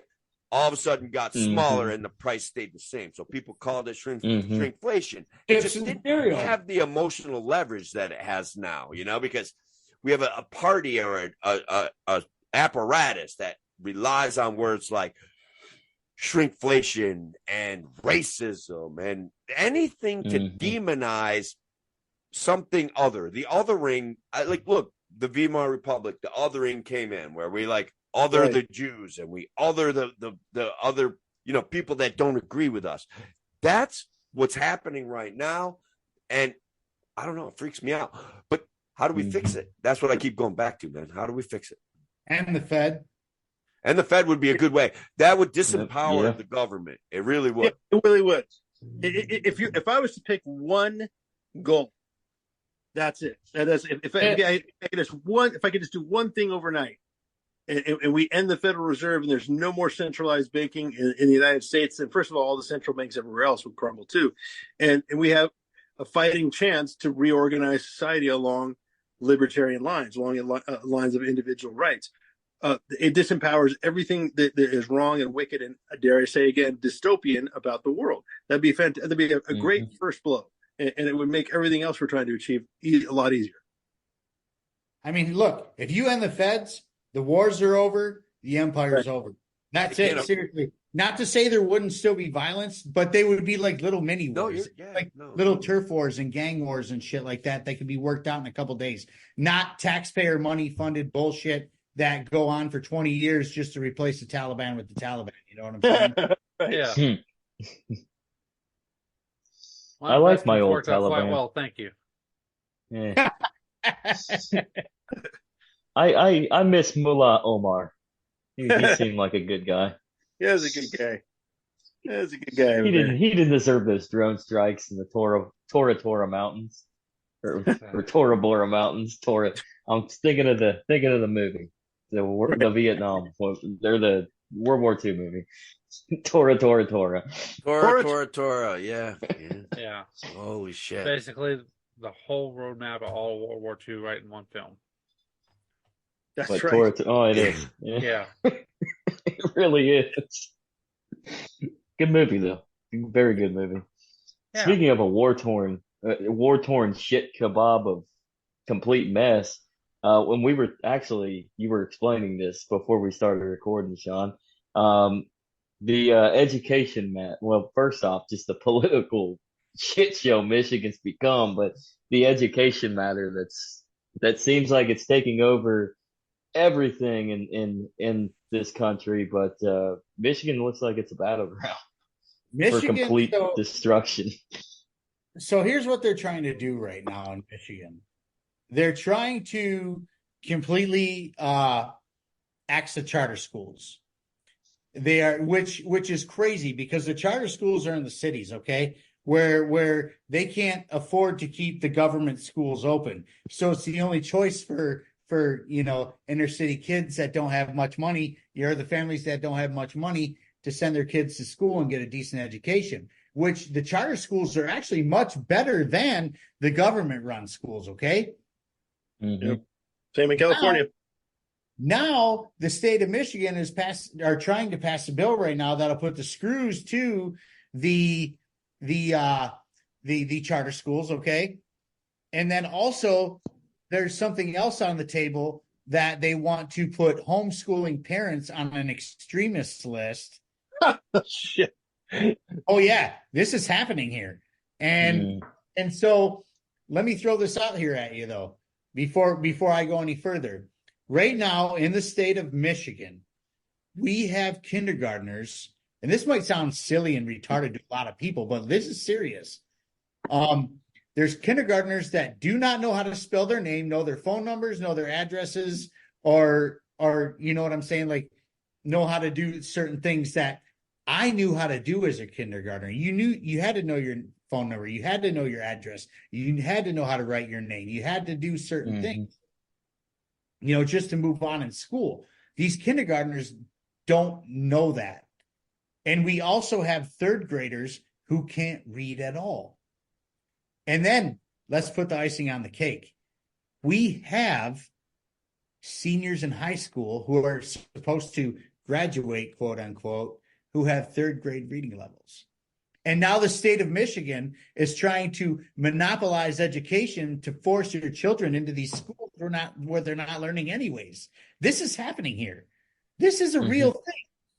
And I'm actually going to go, it's not quite a protest, I found out. It's more of a church group, apparently, that they're going to go pray at the state capitol, which is cool. I'm a Christian. I've been putting Bible verses on my Twitter for, few weeks now because I needed to step away from my pod and get right with the Lord because for whatever reason. And I'm going to go pray with those people because, awesome. I'd support it. But they're literally trying to force children into a school system that's not teaching them at all. And it's all about the fact that they're not getting the federal money per child. That's all it is. That's all it is, because they get X amount of dollars per child to keep them in school, and now they're losing it. Here's the thing. I don't know what the statistic is, but I know like last year, and it wasn't in Michigan, I'm talking as a whole in the United States, there was 2 million less children in government-run schools. So it's digging into their pockets. They can't handle it. So now they're going to pass bills and laws to force your children into these schools where they're not getting an education, and to boot, they're like telling them they can cut off their dicks and shit. Right. Instead of competing in the market for a good education, for offering a quality product, they decide to use force to destroy the competition. And that's a recipe for disaster.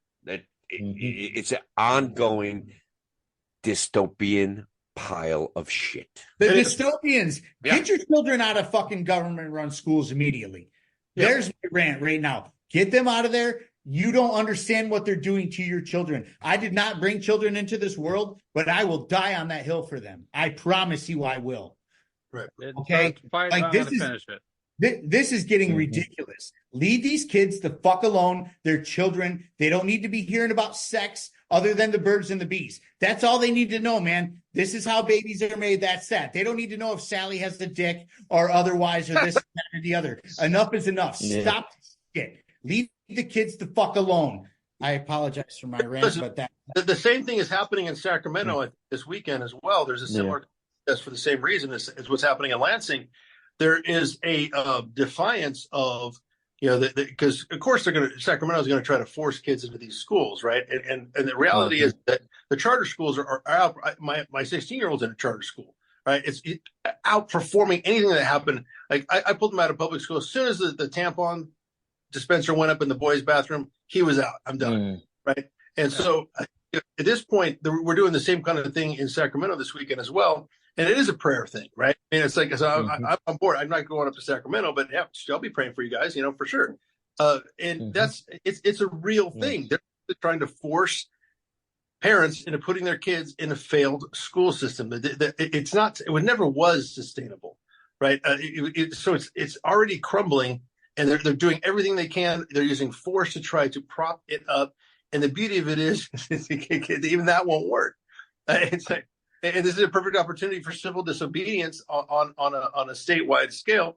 And it also, this is the thing I think is really important to note, is that it crosses all ideological boundaries. This is not just a libertarian or even a right wing thing. It's like they're left wing who are like, no, Gavin Newsom, this you're failing in this area, right? It's maybe great that you're doing all these other things that we like as lefties, but you're failing in education. You have not improved the school system in California.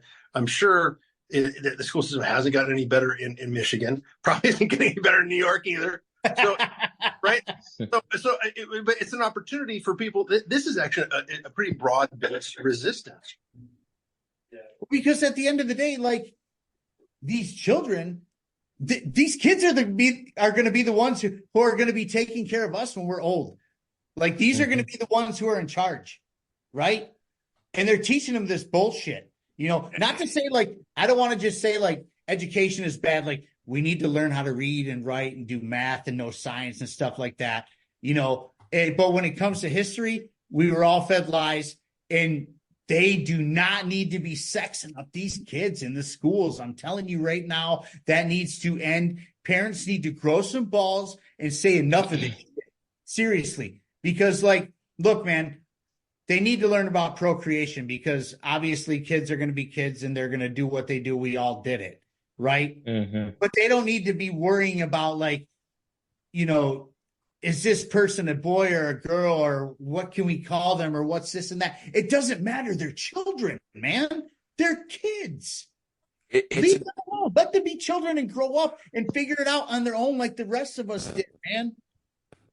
Yeah, I feel like it's a divide strategy, right? Like we encourage them to seek an identity that may or may not actually line up with who they are. We are teaching them something that is appealing to them. This notion that somehow they're special, that somehow they're unique by how they come to identify themselves. And that separates them from their parents. It separates them from a peer group, and it separates them on some level from a rational, like, future, right? Like, and look, I don't know. I'm not woke. Like, if people want to be adults and live their lives the way they want to, that's fine. But when government is encouraging, if they want to be adults and live their lives, that's great. Right. And when the government is handing them a menu, let's say, of what their gender could be, and then the reward is special days and special treatments and things like that, I get very concerned that we've incentivized gender dysphoria, right? Like, we've incentivized it, and we've turned it into something that is anti-society and pro-individual, but on a sense of indulge yourself in your most narcissistic fantasy and we'll reward you. And maybe look, someone could tell me that I'm being very unfair to people who feel gender dysphoria, and that gender dysphoria is a legitimate way to handle your life. I would listen to them, but I'm kind of here, like, going, this doesn't make sense, And I don't think it's just because I'm old, right? Like, I don't think it's just that. I don't think I'm out of touch, right?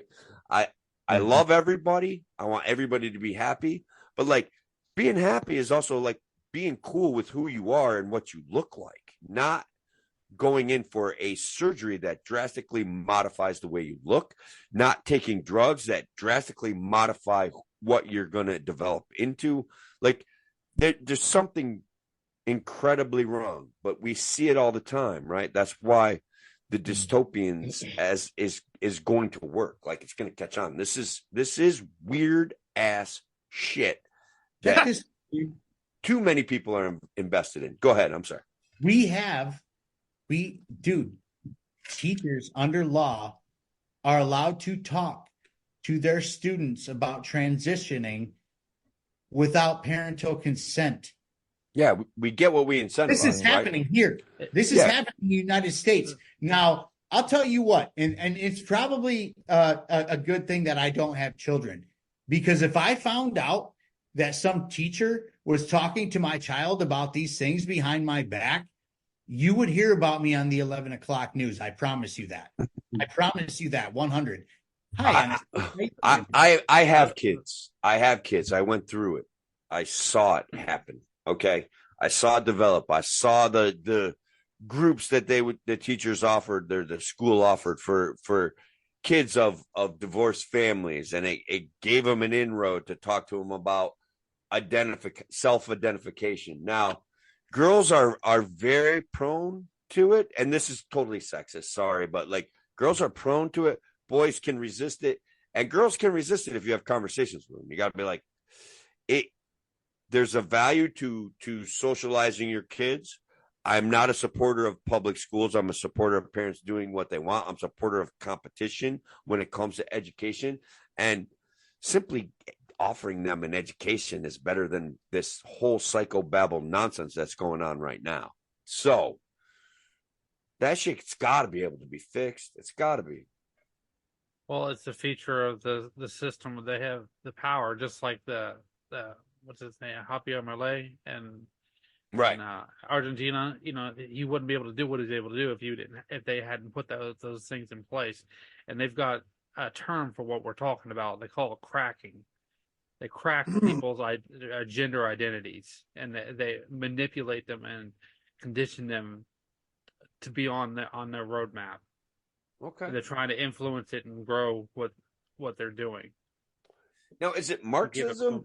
Is it just counterculture? Is it like seeking to empower a centralized governing authority? Like, what of those things do you think it's more of? For the long time, like 1800s, they had this thing called social purity and social pollution.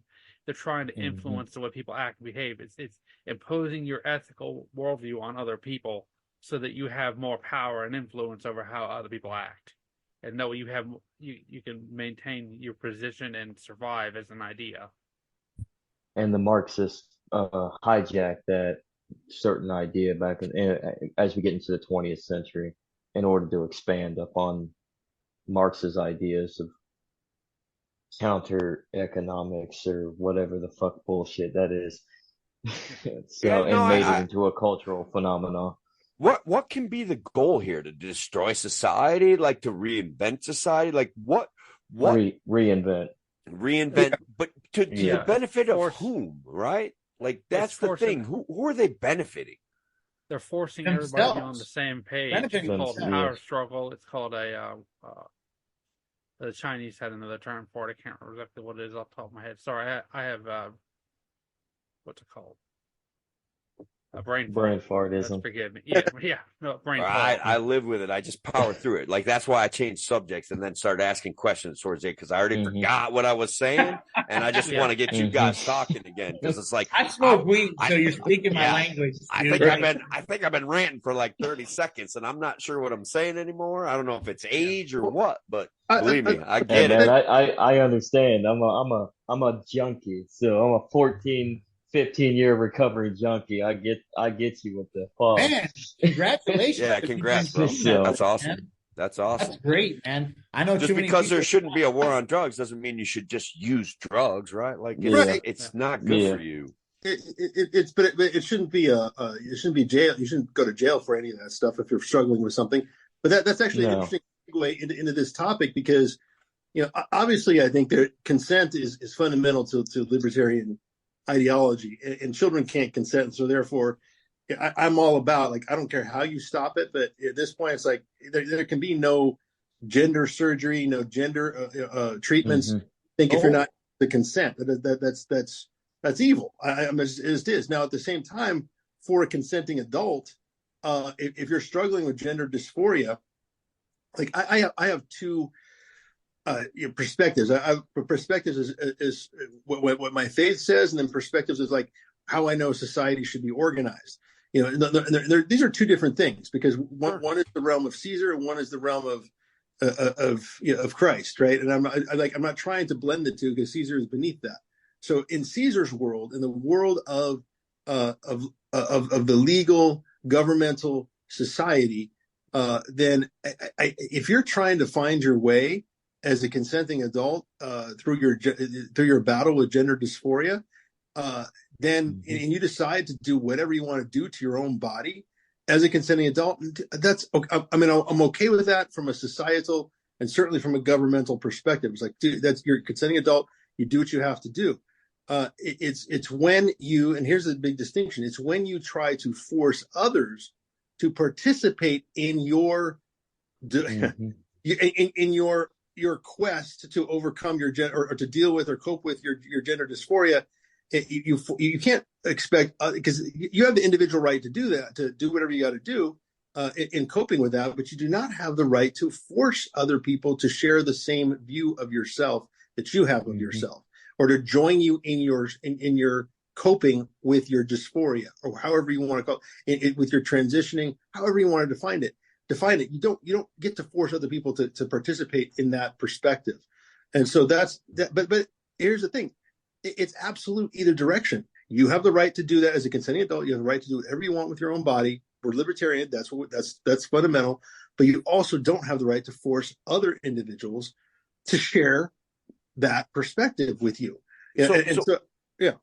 Well, a thought popped into my head, and it's probably going to pop right back out. But think about if you're struggling with gender dysphoria, right, and you are offered the authority of the government to punish people that do not accept what you're stating that you are. Like, that is like, this popped into my head. I don't know why, but I think it's important that we maybe flesh it out, right?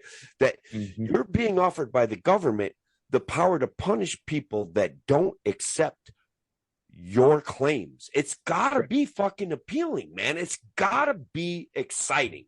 But it's fascist as fuck, dude. It is. Sure, but people love fascism when it's on their fucking side. Yes, 8 million fucking Germans managed to put appealing. 6 million Jews to death because they fucking loved the power. All right? That's they right. Loved it. They loved it. It thrilled them. And they suffered economically for decades under false promises from a government of kindness, like arguably, right? The Weimar Republic was this big open air. Hey, let's love everybody. Let's do free, let's keep everybody safe and take the guns. Let's get everybody a college education, right? And they failed economically because promises like that cannot be kept without rational economic trade-offs. Okay. You just nailed it. So then they sold them violence to punish their fucking enemies. Like, that's the reality. So I don't know what my numbers were off. I said 8 million. It's like 25 million Germans decided, yeah, this works. Yeah, these guys, they stole from us, Yeah. It's the dystopianism. I mean, that's another aspect of dystopianism that, it brings it's otherism. Like, that's another important facet of it, right? It's like, we're going to make these people the bad guys, and we're going to empower you to punish them, and have you go along with it. Yeah, it's very dystopian. That's the part of this of the like the hate speech law in Scotland I was referring to. It's dystopian as all hell. It basically is giving people the power to rat out other people. Now, it's also thankfully it's unsustainable. Because anybody can complain about anything to anyone, and it becomes like it's a joke. It's like they spent 7 years trying to enact this law, and now that I give it 2 more months, and it's like, okay, we can't do this. But in a more carefully crafted way, I can see it becoming a really big issue. Exactly, because it rewards people with the power to punish those that you don't like, and that's intoxicating. It's I dare I say it's a little bit demonic. Okay, I'll just go ahead and say that. It is creepy, man. Mm-hmm. And I think that's where we're headed. Again, not just in this country, but in other countries even worse. And other countries are on the way. So it's an underlying dystopian current when it comes to this issue. People have every right to do whatever they want to do as consenting adults with their own bodies, but it's when it starts to cross over. Like, okay, well, I want to punish these people that don't accept who I want to be or who I'm choosing to be. And that's where it gets dicey as hell. And those are the first people who be walked onto boxcars, by the way. That's right. I'll be taking a Those are selfie. the first people. I just said that out loud. You can call me an anti-Semite if you want, all of you. I don't care. No, seriously. Those people who buy into that shit will be the first ones to be walked onto boxcars, because the ones who aren't buying into it are going to be the ones who resist it. That's right. Mm-hmm.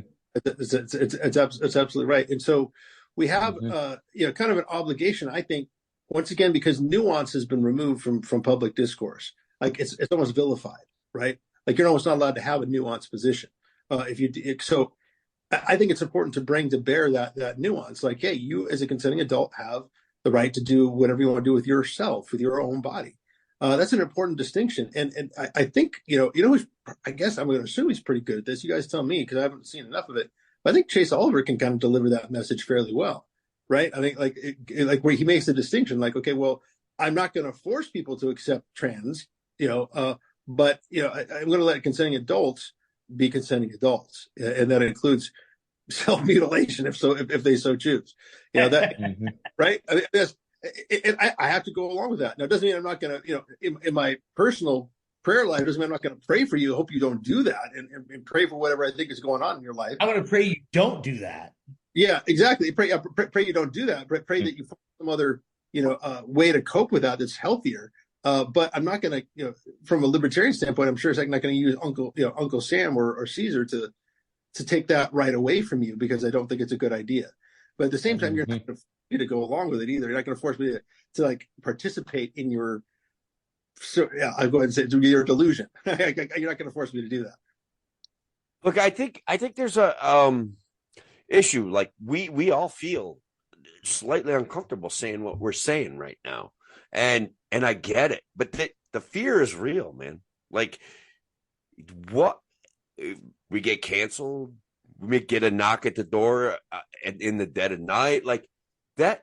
They have very craftily enforced their power, even subtly, through this threat, this constant threat. It's wild. I don't know. And again, some of it is I do want to be kind to people that are experiencing whatever it is that they're experiencing. Sure. But part of it's also like, I'm scared that I'm going to piss the wrong person off, or a government agent feels obligated to investigate me for my radical notions, Here's what's going to happen. I'm going to break it down for you like this. Either they're going to come and get us all, the people like us who are like, no, you're all wrong, right? It doesn't matter. Right. You're speaking out against the dystopia, or we're going to win. Amen. Arguably, in Stalin's Russia, right? The people that actually fucking lost were the people that helped him get in power in the first place, right? So the malcontents, the real communists who really believed in communism, those were the ones that got loaded into the boxcars, not the people that would go along to get along, that would participate in a productive society. The fools that put him in power are the ones that went off to the fucking gulag, or the ones that didn't survive his purges. Like, that's a reality. So when I see these people propping up the government, I'm like, I don't think you understand history at all. Like, you're going to be the first ones to go, because we're still living our lives. We're still doing shit. Your goal is to put them in power, and you're doing nothing. Maybe I'm wrong, but I'm telling you, I don't think we're going to be the ones in the boxcars. It's going to be the ones that get them in power in the first place. Yes. Like, because you're still going to paint houses. I'm still going to build shit because I like to build shit. Like, I'll build it for a box of eggs if the government makes me, right? You're going to paint a house for whatever the government dictates because you have a family that you want to take care of. This is a reality. It's the useless ones that put these psychopaths all the way into power that are going to be, I don't know, gonerized. They're going to, who knows? Like, I'm exaggerating to make a point, I guess, but there's a certain amount of reality to what I'm saying. History has told us this is a reality. Well, we are the minority, and the minority is the one who makes change every time. That's the white pill. I said it before, and I'm going to say it again. Right. We can do this. And at the end of the day, let me put this, all right, so I took a break from my show for a little bit, okay? Sure. And it was because it was too much black pill. I had to step away from this shit for a while because it was making me fucking crazy. Honestly, it was too much. It was too much, you know? How many times can I see a bad news story or a report on it or just black pill my fucking listeners over and over and over and over again? No, you have to sometimes step away from that. Bury your face in your Bible. I've been reading Psalms. I'm serious. I've been reading Psalms and I'm going to go into Proverbs because Psalms and Proverbs are the meat and potatoes of the Bible, in my opinion. Okay. But dude, if you're a believer in Christ, you're not going to lose. You win. It doesn't matter. That's the thing, right? None of this matters. It doesn't matter. I don't care what anybody says. And you're in a cult and blah, blah, blah. No. If you're a believer in Jesus Christ, we win at the end. It doesn't matter. This is all written in the book, okay? So what are we doing, right? What are we doing here? Are we trying to stop something that's already written in the book? Because you're not going to tell God no. It's impossible. Right. You're not going to tell him no. But what we can do is try to white people into some things, instead of being like, oh my God, it's so bad and there's nothing we can do about it. No, there is something you can do about it. Get saved. Walk with the Lord.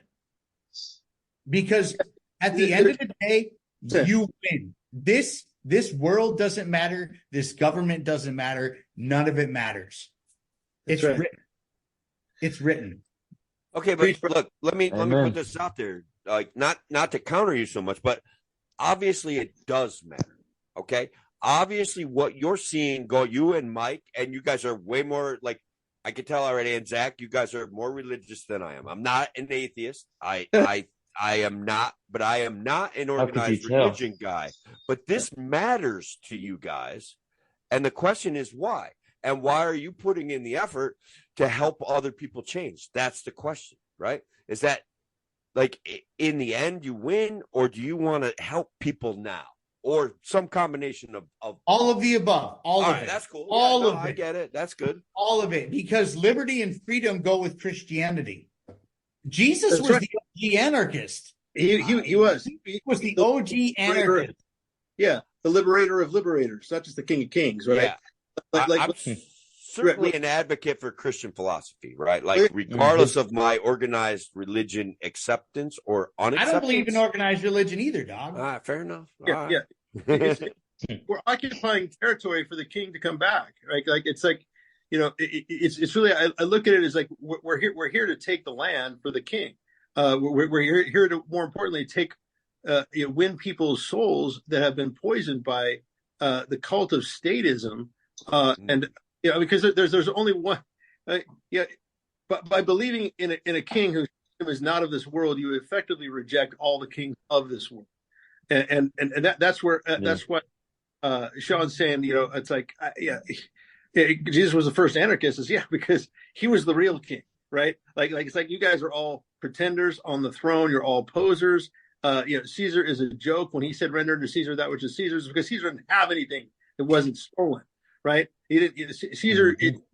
We're not to participate in Caesar's economy. The first century church was a perfect example of agorism. In my opinion, I'm actually putting together some deeper research into that, because I would say that despite how secular Samuel Conkin was, reality is the first century church is a picture perfect agorist society, and the part about it is that they undermined the probably the most effective global dystopia to date, the Roman Empire, just by being who they were. That to me is the example we have to follow. Those are the people that actually, at least could trace their maybe only a few degrees of separation from Jesus himself.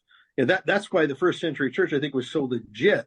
And it's now 2,000 years later. The 21st century church needs to wake its ass up and be like the first century church. That to me is again reflecting agorism. It is a message of liberty. It's a message of embracing the liberator of liberators and the only true king who puts to shame any earthly king or kingdom there could ever be. That's a sermon over. I'm off my soapbox. Sorry. Well, think about it though. Don't hurt people. Don't take their stuff. Do good deeds. That all came from Jesus. That didn't come from anarchy. Right. That came from Jesus. He was telling people to do this, 2,000 plus years ago, man. And not to get like super religious or whatever, but like that's where I'm at in my life right now. And I'm a horrible Christian because I still say fuck and stuff like that. You know what I mean? But like, and that's something I'm going to have to get past. But that doesn't mean I'm not a Christian. I have a past. I have a way I grew up. I'm a 44-year-old construction worker, and an old restaurant worker. We said fuck a lot. And I don't mean to say it. It just kind of comes out, and I'm trying to get better about it. But that doesn't take away the fact that I'm a believer. And the fact of the matter is that, at the end of the day, we need to not only liberate people from the government, but we also need to bring them back to faith. Like, people have so much faith. People are treating government as their God. I agree. Right. I agree with that. This is like, and the Bible talks about this in Revelation. Like, people will turn their back on God and worship false idols. Like, what do you think government is right now?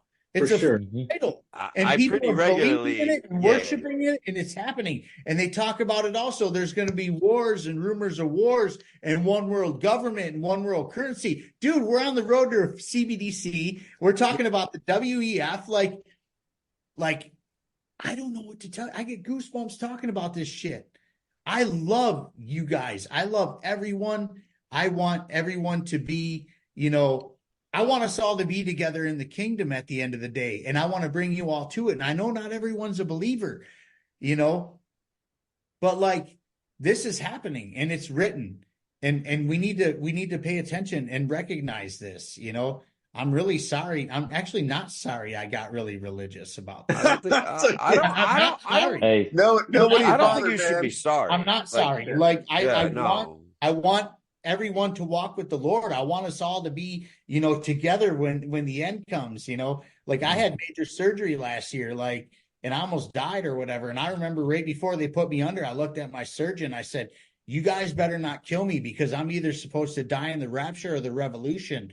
And the look on their faces was priceless. And then all of a sudden I went nunite for a while. That's awesome.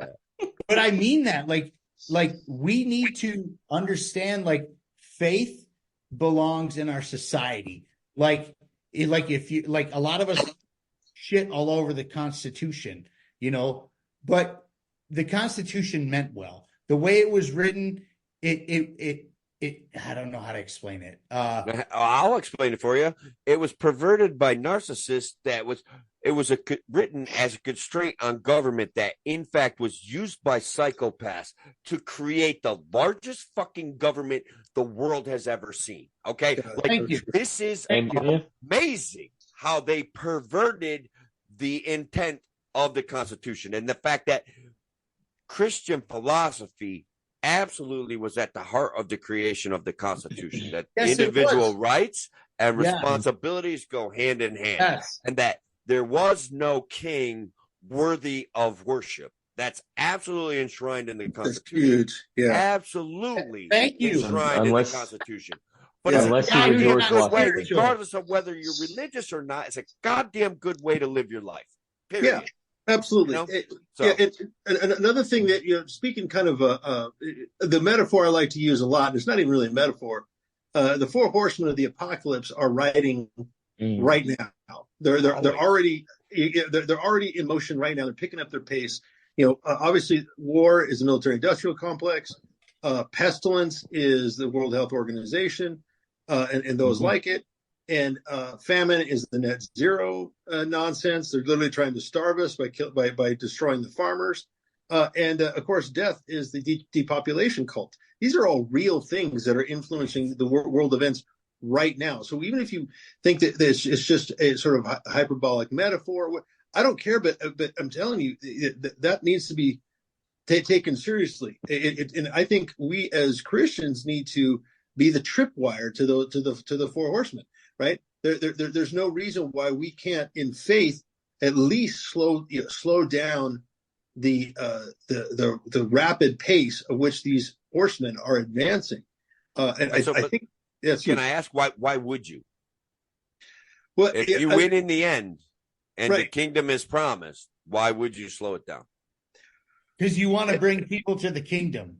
Exactly. Yeah. Fair enough. Yeah, exactly. Because that's what a liberator does, and I think we serve a liberator of liberators. That's because the king that we serve opposes that kind of darkness, and I want to be like my only one true king, whose kingdom is not of this world, and oppose all the forces that are of this world, namely, as I just mentioned, the four horsemen and all of the idol worship that goes on, and because it's there, it's real, right? It's there, yeah. The whole implementation of state communism is about worshiping the state instead of God, right? So it's like if that's not what we oppose, I don't know what is. One of the things I'm working on right now with these guys that are getting heavily persecuted in China right now is a Falun Gong religion, which is basically it's not Christian by any stretch, but they have the same values. And they're getting persecuted by the Chinese Communist Party. Why? Because they worship something other than the state. And I identify with that, man. I'll partner with you. We may not have worship the same way or the same God. Like maybe whatever it is. Like I feel that anybody is being persecuted because they won't worship the state is a friend of mine. And so I'm with you. Yeah, for sure. Yeah, no, I'm down with that. Mm-hmm. But let's just put it out there like this. Here we are in today's society. Everything's on fire, right? And Jesus spoke of people turning their back on him and speaking out against him. Now, America wanted a godless society forever and ever and ever. They took, God out of everything. Well, guess what, guys? You reap what you sow. It's happening right now. You have a godless society. Look what's going on right now. Everything's on fire. Everybody hates each other. Everybody's pissed off. The political climate's out of control. Nobody can afford everything. Life is crazy.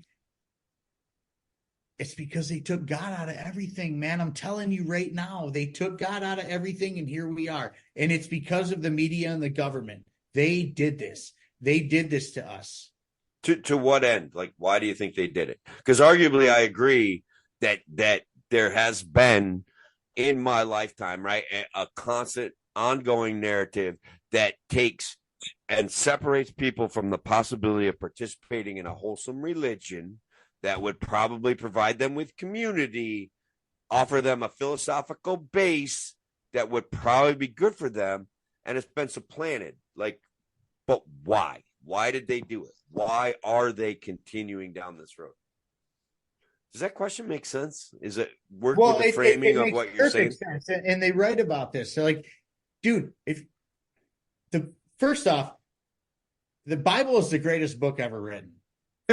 Preach, brother. Honestly. and then the second book, the second greatest book ever written is the Creature of Jekyll Island. That's the way it goes, okay. But even the Bible speaks like Jekyll Island type stuff in a way. You know what I mean? Like it's all about, people stealing and taking from you and stuff like that. But anyways, it's not all about that. But, they speak about things like this. But it's all about taking away your faith and putting your faith into something that isn't real. If that makes any sense. Like, the powers that be, the government wants you to believe in them, not God. They Yeah, don't. no, they obviously, right? Like that's obvious. God doesn't Yeah. matter in the eyes of the government, and it's so hilarious that all these people in power portray themselves to be Christians, especially Mike Johnson, our lovely speaker who just voted on Spiza. Trust me, Jesus don't want you to be spied on. Well, Jesus it is goes. spying on you on his own, okay? Yeah, it goes to it all corresponds with the creation story and the serpent and the tree of truth and knowledge. It all comes down. It all corresponds to it. Jesus' teachings, the gospel, it goes back to Adam and Eve and the serpent and eating from the fruit from the tree that God said, you have everything, you just stay away from this. And then the serpent tempts Eve, and then Eve inevitably takes the fruit and then gives some to Adam, and all shit hits the fan, and they realize that they're naked. They lose their innocence. That's where we're at in today's society is, and for America's only the United States is what? Oh, we're only 240 something years old, right? 220 something years old. We've been at war for like 239 of them. Something. Exactly. And we've been kind of we're in our adolescent states, and we're just now getting into that fringe of like reaching peak young adulthood where we're losing that innocence. When you're a kid, you like the days seem longer, the years seem longer, everything's like there's nothing to worry about. You're just a kid, and then all of a sudden, like as an adult, it just comes over you, and you're like, "Whoa, I'm gonna die soon." Kind of like that. Just said, life is the blink of an eye, and it really is. And psychology, mm-hmm. Sorry. No, go ahead, Andrew. I would say in psychology they have a term for this called jouissance, or going beyond the pleasure principle you basically spin up the death drive and you enter into a fallen world. Mm-hmm. And effectively, that's basically growing up and realizing that there's more to life in just a short span, and you lose that you lose that innocence factor that we all have as children, and that's effectively what the creation story is we lost that innocence factor by committing the first great sin, the original sin, disobedience of God.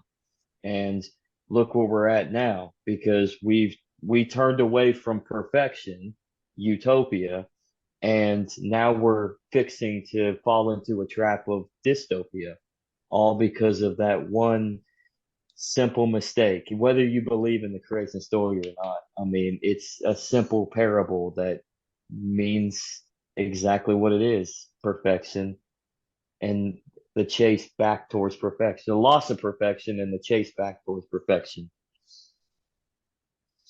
When we speak of freedom and liberty, we should also speak of Christianity, because like Mr. Mike said, man, Jesus Christ was a liberator of liberators.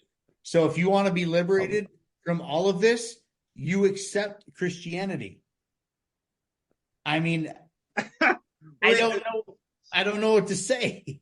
I think, okay, now here's, I'm going to throw this out there, because of course Christianity, or C.S. Lewis called it Christendom, has been so poisoned with a lot of empty religion and empty religious practices that I think we almost need to be specific to the point of calling it, this is what my friend calls it, Christfulness. Like it is just being full of who Christ is, like being full of him, who he is, and having that intimate relationship with your creator is kind of the main, that's what it's really all about. It's about relationship. Like one of the scariest verses in the Bible is like, hey, Lord, we did all these great things in your name. We cast out, we did all this cool stuff for you. And he says, well, yeah, but you never knew me. Depart from me.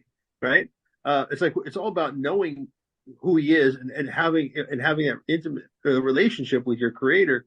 That's what it should be about. It's not about like, did you go to church on Sunday or whatever? It's about having a relationship with him. Right.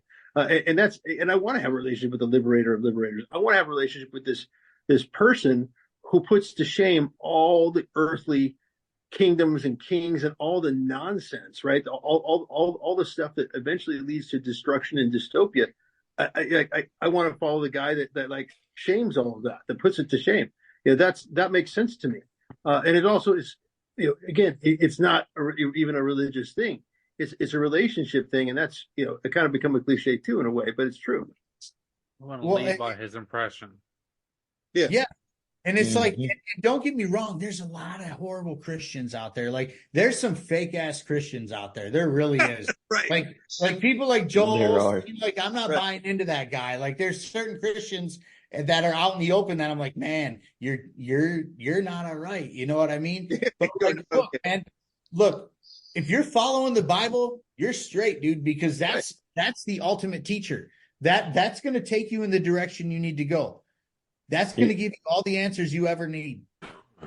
You're not a big fan of Jim Baker? No. I'm a big fan of the Bible and anybody who's teaching it. I watch a church. I don't actually go to a church. I watch a church service online every Sunday. I watch 4 Points Church. They're out of Georgia. Dude, I love those guys, man. They're great. I've been watching them for over a year. And in my walk with the Lord, I grew up Southern Baptist, okay? And then I rebelled. Obviously, I'm rebellious. I'm a libertarian anarchist. I'm a rebellious dude. And I went on my own way for a while. And I did some really bad things for a lot of years. And now it's come to a point where, like, I almost died. I got really sick in November of 22. And I literally almost died. My colon perforated. I had an abscess that was draining inside of me.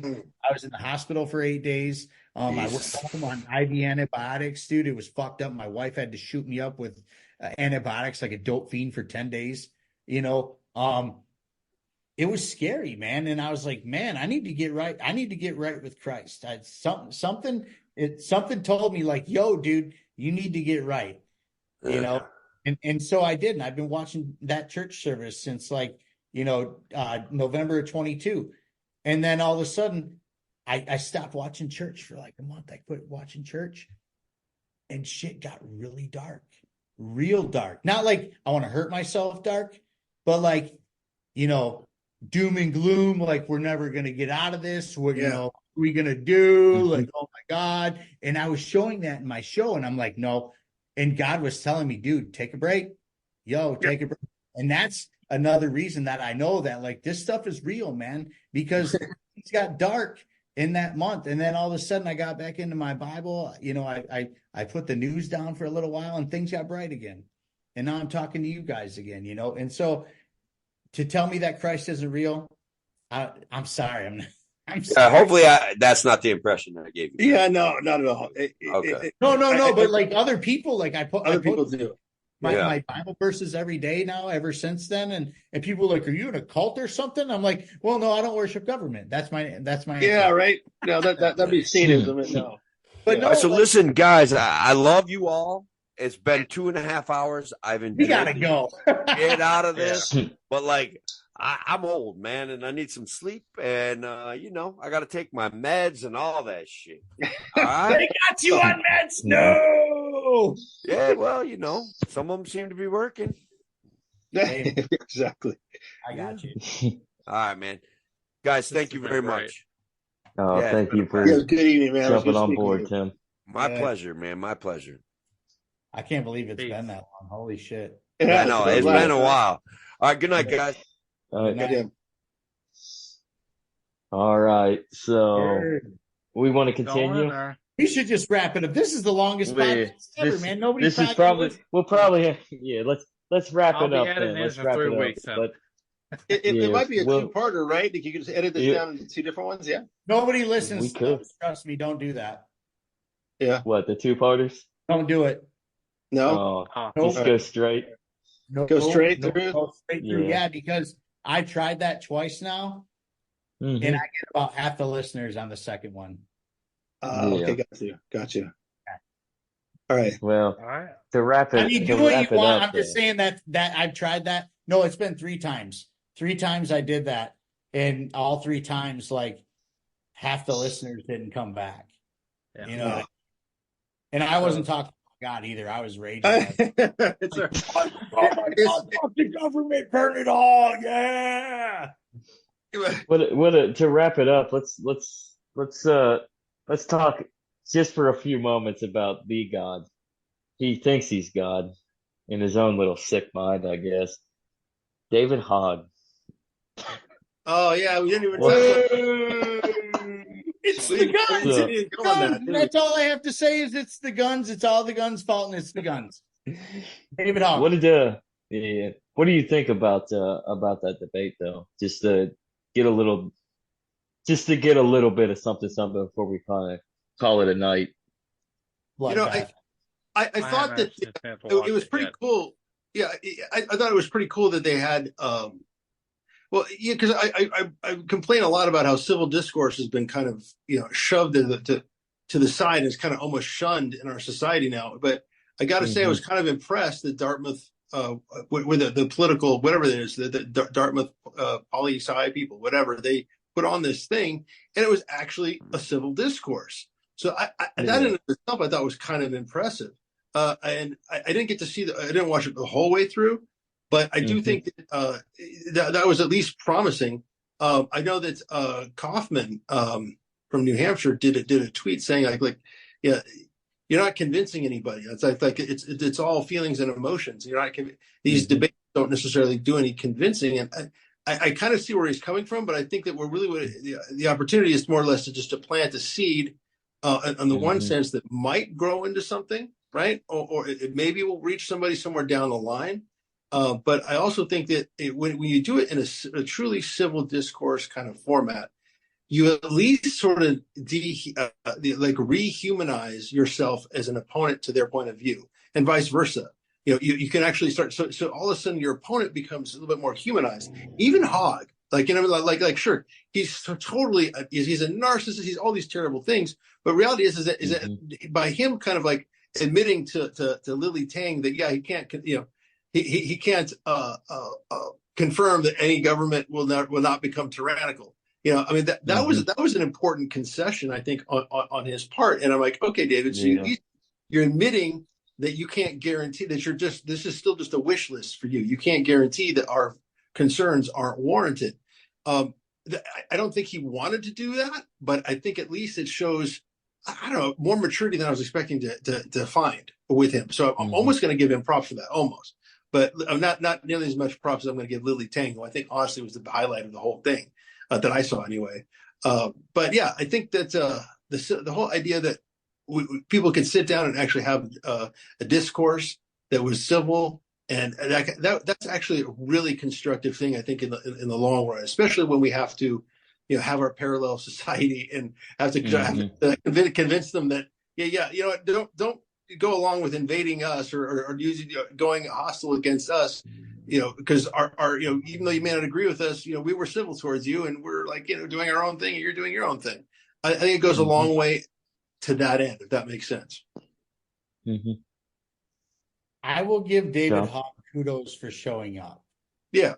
I didn't think he was going to show up. I thought he was going to cancel last minute. I was like, this guy's not going to show up, blah, blah, blah. Kudos to him for showing up. He got embarrassed straight up on that stage. He had no rebuttals besides it was the guns, and it was like, well, Wikipedia, like, wow, a government run source, cool, which is like every government, everything. But like at the end of the day, I did like that he spoke out against FISA and the Patriot Act. I did dig that. Like, kudos on that. That was cool, because I think a lot of Americans are like, what the fuck when it comes to that, honestly. Right. Like, do we need to be spied on? Are you kidding me? Like most everyone is a peaceful person in this world, and especially in this country. Like 99% of us are peaceful people. All this gun violence shit doesn't even constitute as 1% of the population. Right. Which a lot of people really, but that's all they show on the news is crazies going in the malls and shooting people or schools or whatever. They don't care about any of us going to work every day and just coming home and providing for our families and nothing happens. That doesn't make for a good story, But I look at anybody who's trying to take away your right to defend yourself as an enemy, and they should be treated as such. I don't feel sorry for saying that. even God wants you to defend yourself. And Right. if you're married, Mhm. like I look at it like this: especially if you're married, that woman is counting on you to protect her by any means. Like that's kind of part of the deal, you know? And so like when I lost my shit about the people in Dearborn screaming death to America, like that's 10, 15 minutes down the road from me, straight up. Like Yeah. I take that as a direct threat to my family, you know? And it also violates the NAP because they're threatening violence against Americans. Right. Whether they mean that or not, I don't know if they mean that or not. I don't know. But I know that I got this woman upstairs that counts on me to protect her no matter what. And I'm going to do that. And I don't care what anybody says about it. And nobody's going to tell me how I'm going to protect her either. Like nobody's going to tell me how to do that. I don't care. So like when it comes to the debate, Spike smoked him. Did Hogg have some good points? Sure he did. Of course he did. You know, he's not a retard. Well, yeah, he is, but you know, he's not. You know, He's at least articulate. Yeah. he knows what he knows how to talk. Right. But like, look, people trying to take away your rights are not your friends. They're not. We need to stop accepting this. I don't know how else to word it. Like, you know, and if I look like an asshole for saying that, so be it. I guess I'm an asshole, but like nobody is going to tell me how I'm going to defend my family. That's not happening. Absolutely not. Yeah. Well, in the real. Oh, go ahead, Andrew. I haven't had a chance to to watch the debate yet, but just going off what you guys have said, I have one very narrow point I want to make, is that in order to succeed, you have to fail a lot. Yes. And the more he fails, the more successful he'll be, whatever he does. I mean, Yeah, and that anybody goes can off benefit from that. That's pretty good, buddy. That's pretty good. Yeah, and to go off of what you say, this is it kind of goes off of what I'm saying. In the real world, there is no nap. I know libertarians like their nap, but it's fuck around and find out. And I mean, you can't. I mean, if you want to defend yourself, your family, your property, whatever, you're gonna have to do it at any means. So if that means that you got to shoot somebody in the head before they even get to you, I mean, that's life. I mean, it sucks, but that's life. Like you hit it, dude, because people say like, oh, the nap. So hypothetically, let's put a hypothetical situation. Mike, we have it out, right? And I tell you over the phone, yo, I'm coming to your house and I'm going to inflict harm on you and your family. Are you going to wait for me to come there? Are you coming to me? Exactly. Preemptive strike, brother. That's what I'm saying. I'm not waiting for nobody to come here, dude. I'm not doing that. Right. No, absolutely. Yeah. That's the non-aggression. It is very amorphous, right? It doesn't have a whole lot of substance when it comes right down to it. You have to you have to have the freedom to exercise judgment, and this is one of those instances, like, and to do your own assessment of the danger. Now, this isn't to say that maybe like there's if somebody calls it into question, that maybe there isn't necessarily a trial-based situation, because I do think people can sometimes abuse that and maybe maybe way overreact. Possibly, I think that's obviously a possible thing. But let a jury decide. A jury of your peers decide. Right. I think the nonsense that's happening right now, and especially the left dystopian cities where you have activist judges, I think it's a real problem when a guy defending people on a subway is arrested and is threatened to serve jail time. That's insanity, right? Like you have eyewitnesses to say if he wasn't for him, I might very well be dead, and they arrest him anyway. That's insanity too. Like so, it's a fine line that. The root of all of it is in the fundamental right to defend yourself, your loved ones, your property by any means necessary. And we have to kind of trust. I'd much rather trust people's judgment on how to go about doing that than to just simply disarm them. Like, I'm blown away by these European cultures that are basically like just nations of victims, that have are just completely overwhelmed by people who are more violent than they are coming into their country. Mhm. And I can understand why they're concerned about all this illegal immigration, and it's bad. Sure, the U.S. has some concerns, but man, in Europe, where you basically have most countries are just full of victims who can't even defend themselves. Yeah, it becomes a real issue. It's like, wow, what do we do with all this violence now? I mean, we haven't had to deal with this before, and I'm thankful that we at least have some degree of freedom left in the United States, where we can exercise some judgment in protecting ourselves, whatever means necessary. But do As we long though? as it's legal. Yeah, but hypothetically, like if somebody breaks into my house and I blow their fucking head off, I get arrested still. They Yeah, take you it do. away. Yeah, exactly. We still have, but put it this So, way. like, where's the freedom there? Like, I'm defending my house, obviously. Yeah, But the hey, only freedom. Let me clarify too, because the only freedom I'm talking about is freedom to have a firearm in the first place, right? I mean, what happens afterwards is in many cases, I think, an unfortunate legal battle, like the gentleman in the subway. But at least, my God, even in California, I can still have a firearm, right? I mean, it's got to jump through a lot of hoops, but that I shouldn't have to jump through. But you can at least illegally possess a firearm, even in states like New York, Michigan, and California. right. And so New York, barely. you at least have a fighting Yeah. chance. Like I'd rather have the fighting chance of, okay, I'll sort it out in court afterwards, than, oh my God, all I can do is pull a knife out, or all I can do is try to grab a kitchen knife, and this person's out, stabbing my family. I mean, it is again. I'm not saying that things don't suck here, and there should be a lot more freedom, and that the Second Amendment's completely been infringed up one side down the other to the point where it's almost pointless. But oh my God, we at least have more access to self-defense than other parts of the world. And I guess in a way, I'm thankful for that. Well, That's the thing. Like, go ahead. It's a loophole, man. If you may have these resources, you may have a gun, you may have a knife, but if there's no neutrality, then you're kind of screwed. Look at England. You can't have a knife unless you're 18 and show an ID to buy a silverware. In the United States, it's harder and harder to be able to defend your house and your property, because neutrality comes at a premium. You have to be able to buy neutrality. You have to be able to have that privacy, and that's what go all the way back to the beginning of this conversation. The conversation, right? Exactly. Yeah. Well, privacy and intimacy, as we know it, is a memory.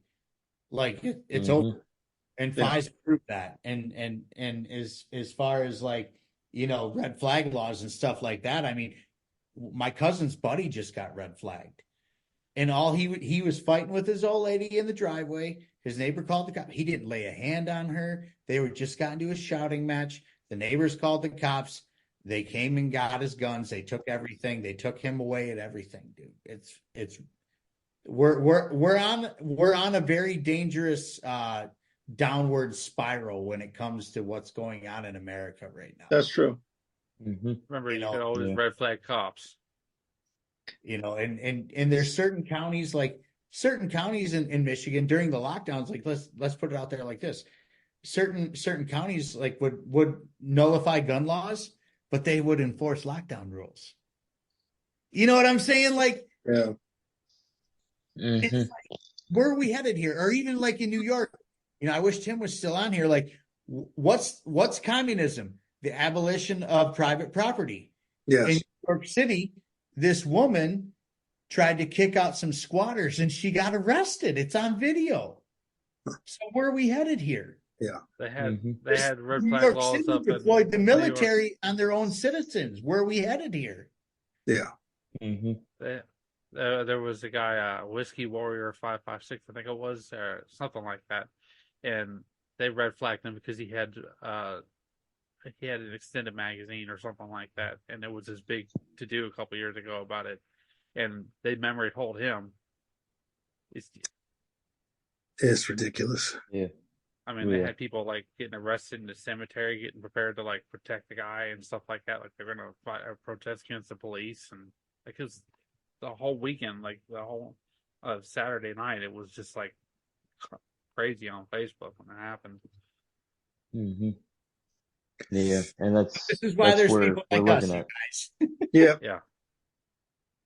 So we can bitch and moan online via Zoom, Via Zoom. but But what are to we going to make do about it? change. Like at the end of the day, what are we going to do about it? Are we going to keep bitching? Are we going to stand up? Like what do we do? Like, this is a situation where, Mhm. because of J6, people are afraid to stand up for themselves because Yeah. they genuinely believe that it was just a bunch of MAGA fags that went in there and fucking stormed the Capitol. When really we all know that the feds initiated that. Did some retards follow suit? Yes, they did. Mhm. Of course they did. Yeah. But the It's called feds a initiated honeypot. that. We know that. And now people are like, well, we can't do this because look at what they did to the J6ers. It's a travesty what they did to J6ers. I'm not saying we need to go do violent things at the Capitol, but we can go I to am. their door and be like, yo, what the fuck? We need to do violent things at the Capitol.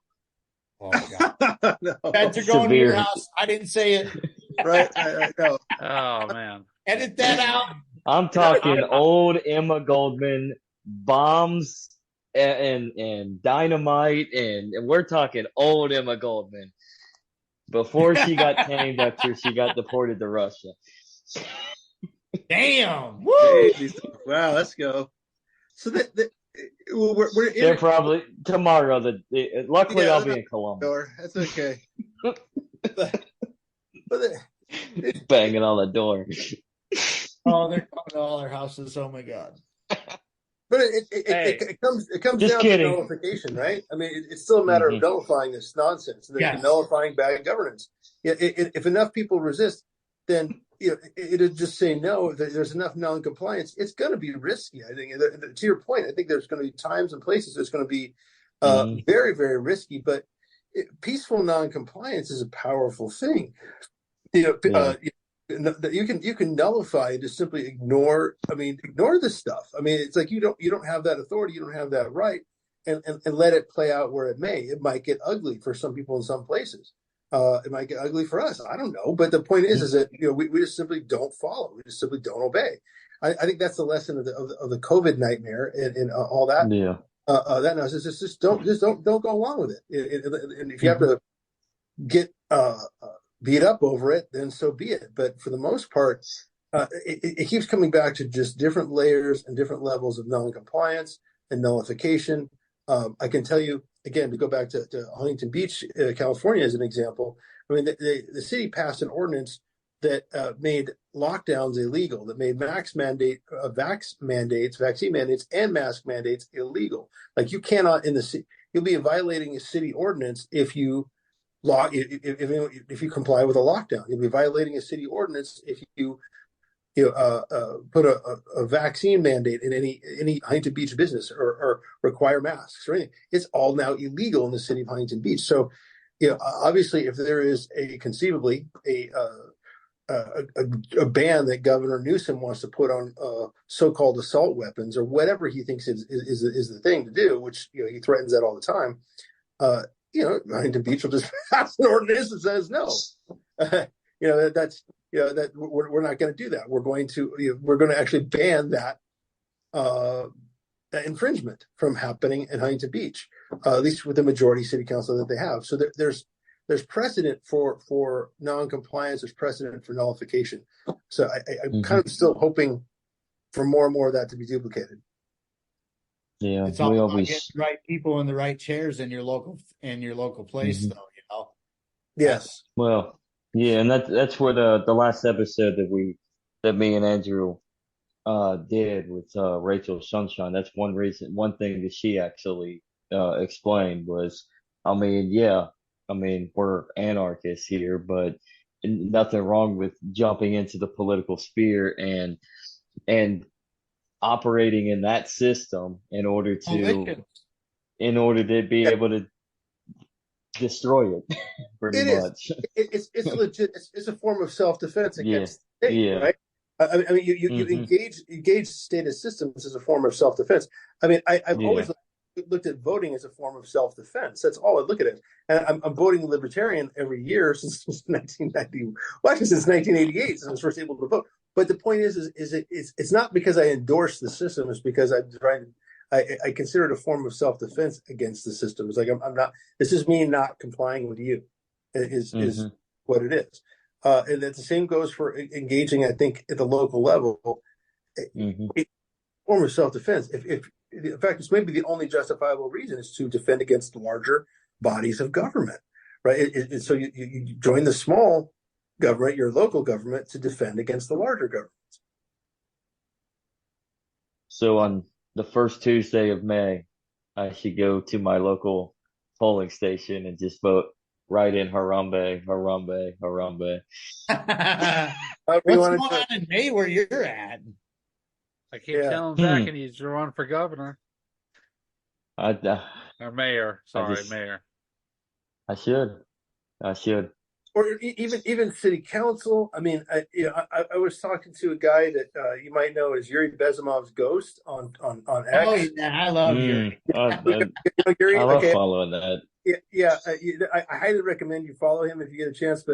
But I understand now in the UK that there's like 3 levels of local governance, and it's the lowest level is actually one of the easiest ones to obtain. And yet, if you're even remotely successful there, and you do even a remotely good job, you can go up to you can skyrocket. You can ratchet upward to higher levels of local governance. But each tier of governance essentially has, under the common law, which we share that with the United States here in the United States, has the means to repel larger form the larger town councils, like when we go up into more of the regional level, they can resist. They have a way of resisting their governance, under common law, and that's like, wow, that it's like built into their system. And I got him to like realize, like, this is something you should be doing. And he's like, we will. It's like this because their system is, honest to God, it's worse in a way, because there's almost no discernible difference between the Conservative Party and the Labor Party, just like there's almost no discernible difference between Democrats and Republicans. And so they have a parliamentary system where this actually makes a little more sense, because nobody's been doing it right. So great conversation. That's a whole other topic. Well, they are the old Awesome. Magna Carta, right? That's right. Yes. I mean, it breaks my heart that they're disarmed, but at the same time, 3D printers are available for purchase throughout Europe through Amazon, and I just dropped that in a completely unrelated note. I drop that hint every now and again. So just CNC machine's great. Yes. Hey, Sal, where you at? Make friends with somebody with a CNC 3D printer burr. Yeah. 3D printers, CNC machines are your friends, and they can't outlaw those, because otherwise they're going to be out of a lot of commerce if they do that. So, yep.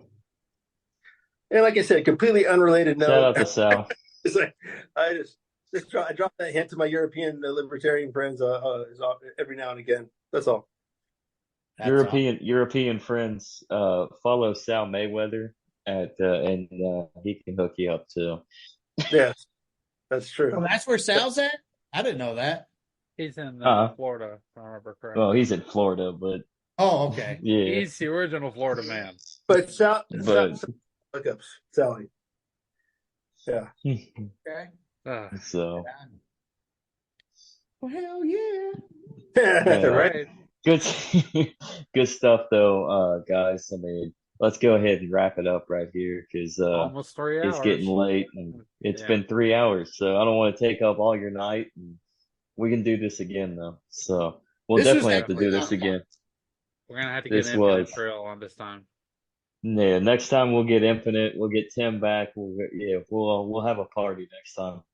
It's always with some zeal, and I'll be back to it extremely soon. I'm ready. Right on. So, plug out. You can follow. Well, I'll drop Tim's in the notes. So he's not here to give his own plug, but if you guys want to plug out to your info, if you'd like, I know everybody should know who you are who listens. If not, at BudsnReality on Twitter. Buds with the letter N, like Guns N' Roses. If you know Buds, I don't know what to tell you. But Great California band. I have a pod. I've been on hiatus. I will be back very soon. I look forward to it. And you can also find me on Facebook and Instagram at BudsnReality. Same thing. But nobody follows me on Meta because I'm shadow banned. Wow. Ooh, that's surprising. I'll look you up. And I'm a Two Free Mike, known as Mike Decentralized on X, and that is the only place you'll find me anyway. I just rant and rave on X. That's pretty much all that I do, and hang out with these guys every now and again. So that's about it. Sounds good. Oh, we know you're in the description. Oh, okay. We have a link. Give us your shit, man. Yeah, but if you want to drop it, man, you can drop the Telegram. Yeah, that's what I would say. Hit me up on Telegram, t.me/otaku sauce. There you go. Have a little meme page going. Nice. Otaku is geek, everybody. Yeah, I it's just Japanese. learned that. Very cool. So yeah, join. You guys are welcome too if you have Telegram, but anybody's welcome. So just find Otaku Sauce on the Telegram. So, Dr. And yes. but Lysander Spooner behind me and on Sean's shirt.